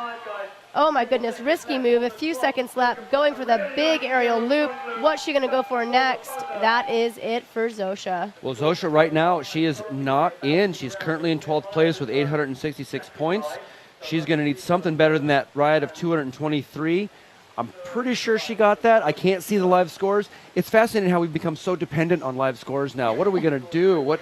I have a mental calculator. What has happened exactly? Well, EJ used to be able to add the scores in his head too, with the maths. It's true. You know, a lot of times you'll see the judges actually ticking down their fingers, right, to help them keep track of the number of tricks athletes do in their rides so that they can go back at the end and recheck it to make sure that they didn't miss anything. Judges speak to a scribe, and the scribe is what writes that down. But next up, dropping in, Olivia McGinnis out of NOC, USA. Starting things off with that nice aerial front loop. McGinnis working around into that McNasty. Almost right. catches, she does catch a flush and goes over. Yeah, so Olivia currently sitting in 6th place. So she is right now in the semifinal, but she wants to move herself up to get the better placing. Unfortunately, Zosha's last ride finishing her in 11th place, which means we will not be seeing her in the semifinal. Olivia's just got a few more seconds, just about 10 left on her ride. She has been putting down consistent rides, consistent big tricks, going for the Phonics Monkey. Can she stick it? Trying to make sure that trick is on the flush line before giving the hats off to the judges. Well, we've seen some amazing rides here, and the only thing that's been really sort of a surprise has been a top 5 finisher not finishing in top 10. And that's unfortunate. That's how this competition goes. What that also means, though, is that another paddler now from one of the lower brackets is in. So if we take a look, we can see that Denise and Nuria, both from the first round, have qualified so far.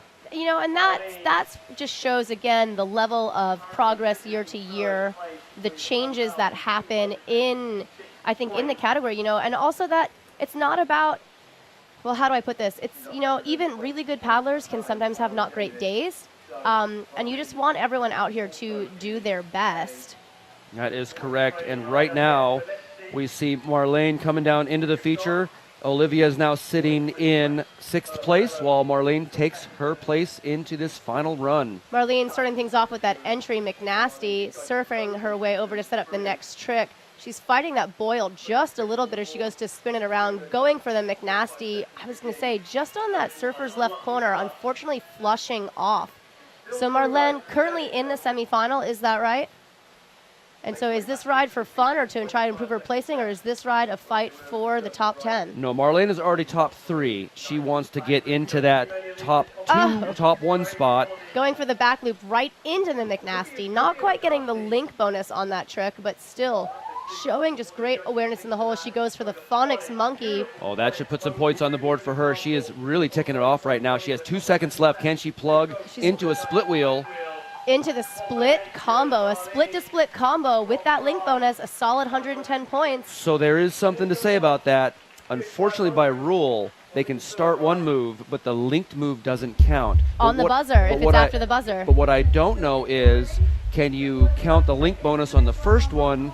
But does it's all those judges, they have to figure that out. But she definitely brought a Phonics there, which is going to boost her score. Currently in 3rd place with 1266 combined. Yeah, fantastic rides from Marlene, just showing that experience. Again, talented all-around athlete. And I am said to her, I'm so glad to see you here. I didn't know if you were going to come. She said, well, me either.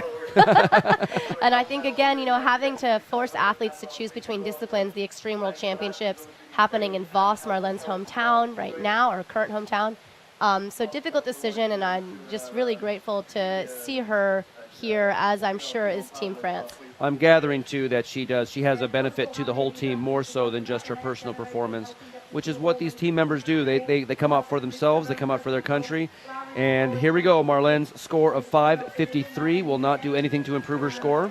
So she is sitting in 3rd spot, and this will now bring down Lowry Davies dropping in with that entry wing over.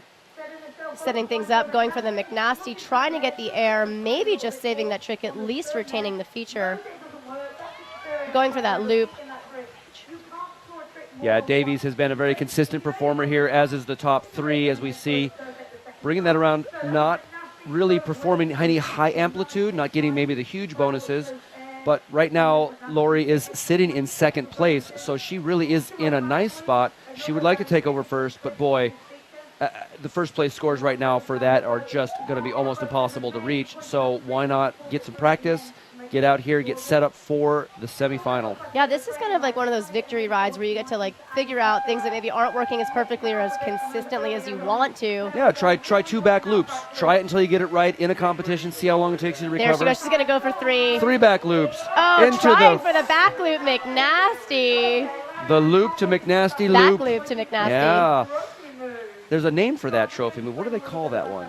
The back loop McNasty. Is that what it's called? Just Yeah. the back loop? That's a kind of a board. It's not like a Space Jam or a, No. a Vader flip. Or No, but what I was talking to Gav Barker, who's going to be one of our men's competitors just in a little while here this afternoon.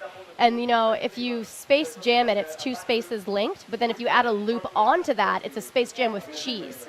Oh, So which now- we saw that attempted. By Harry Price. Correct, but he flushed on the last loop. That's true. So he Yes. didn't get the cheese. But Didn't get the cheese. so if you're triple comboing something and adding a loop on as your third combo, here in Nottingham at least, it's known as a with cheese. Well, we need to definitely get the announcers to tell Audie that, because if there's anyone who's going to do it for us right now, it's this paddler. So Audie, hometown hero here, coming in, starting things off with a huge entry. McNasty surfing it over as she gets high up on the pile to set up that back blast, looking for the McNasty to the right, trying to get that huge bonus, right back up the top of the pile, back blasting it away, going the other direction. Unfortunately, not quite getting it right away. Up, there's that trick, going for the McNasty. This is when you just see the experience and the time spent in this feature, figuring out the nuances, paying off. She knows how to handle those bobbles, getting that Space Godzilla, both directions, maybe a huge bonus. Here comes maybe a Phonics. He was doing the lunar loop right about this time. That's right, so 3 seconds to go. Is she gonna have time for one more trick? Unfortunately, that is gonna be the buzzer, but maybe something just for fun. I really hope so. Let's see, a window shade. Window shade for fun. That's what I do for fun. You know, guys, even the best of the best, window shade. Well, We're all between swims, as they say. how much work she just put into that. That's the time when these guys window shade. They are aghast. They have just put it all. And she didn't even have to go any of that. She could have opted out of the run possibly. I'm not sure what the rule is, but this is that athletic spirit that she and everyone else brings. She's going to fight to the bitter end. Well, you know, and I think it's not even about fighting to the bitter end. It's about pushing yourself to see what am I capable of, right? It's like, you know, I got a 1200 or whatever her score was in her last ride. Can I push that even further? Can I make that even bigger? You know, I think that she is looking to break historic scoring records in her rides. You know, she doesn't want to just win. She wants to see the overall level of competition amongst women raised. She wants to see those bigger tricks, see those trophies, and maybe break a few barriers along the way. So 658 for her final score. Doesn't factor in. However, it does speak volumes that all of her scores were consistently in the top of the scores, the 2 of them being the top scores. And this will round out our class. So now, basically going into semifinals, we will have 10th place Denise Rebnegger. Of Austria. 9th place Nuria Fontaine. Spain. In 8th place, Anais O'Donovan. Of Ireland. In 7th place, Hitomi Takaku. Of Japan. 6th place, Olivia McGuinness Of from USA. There we go. Emma Witherford in 5th. Of Great Britain. Emily Jackson in 4th. Of the USA. Marlene Develez Of France. and Lori Davies. Of the UK. Great Britain. And then rounding out the top, authoritatively in the lead by about 700 to 800 points, is Audie Robinson-Shaw. Of Great Britain. So that will be our semifinal standby. We are going to go into men's qualifiers, men's quarterfinals as well. I'm not sure the start time. I don't have that on my list anywhere. That's right. So that'll be Here we the go. top 20 men. I've got it here. 3:25 local time. It is 3:06 right now, so we got just under 20 minutes. So I am Hojo. I'm Anna Bruno. Thank you for tuning in. We hope the live stream is going to stabilize a little more later. We'll see you soon. Thanks for bearing with us. Cheers.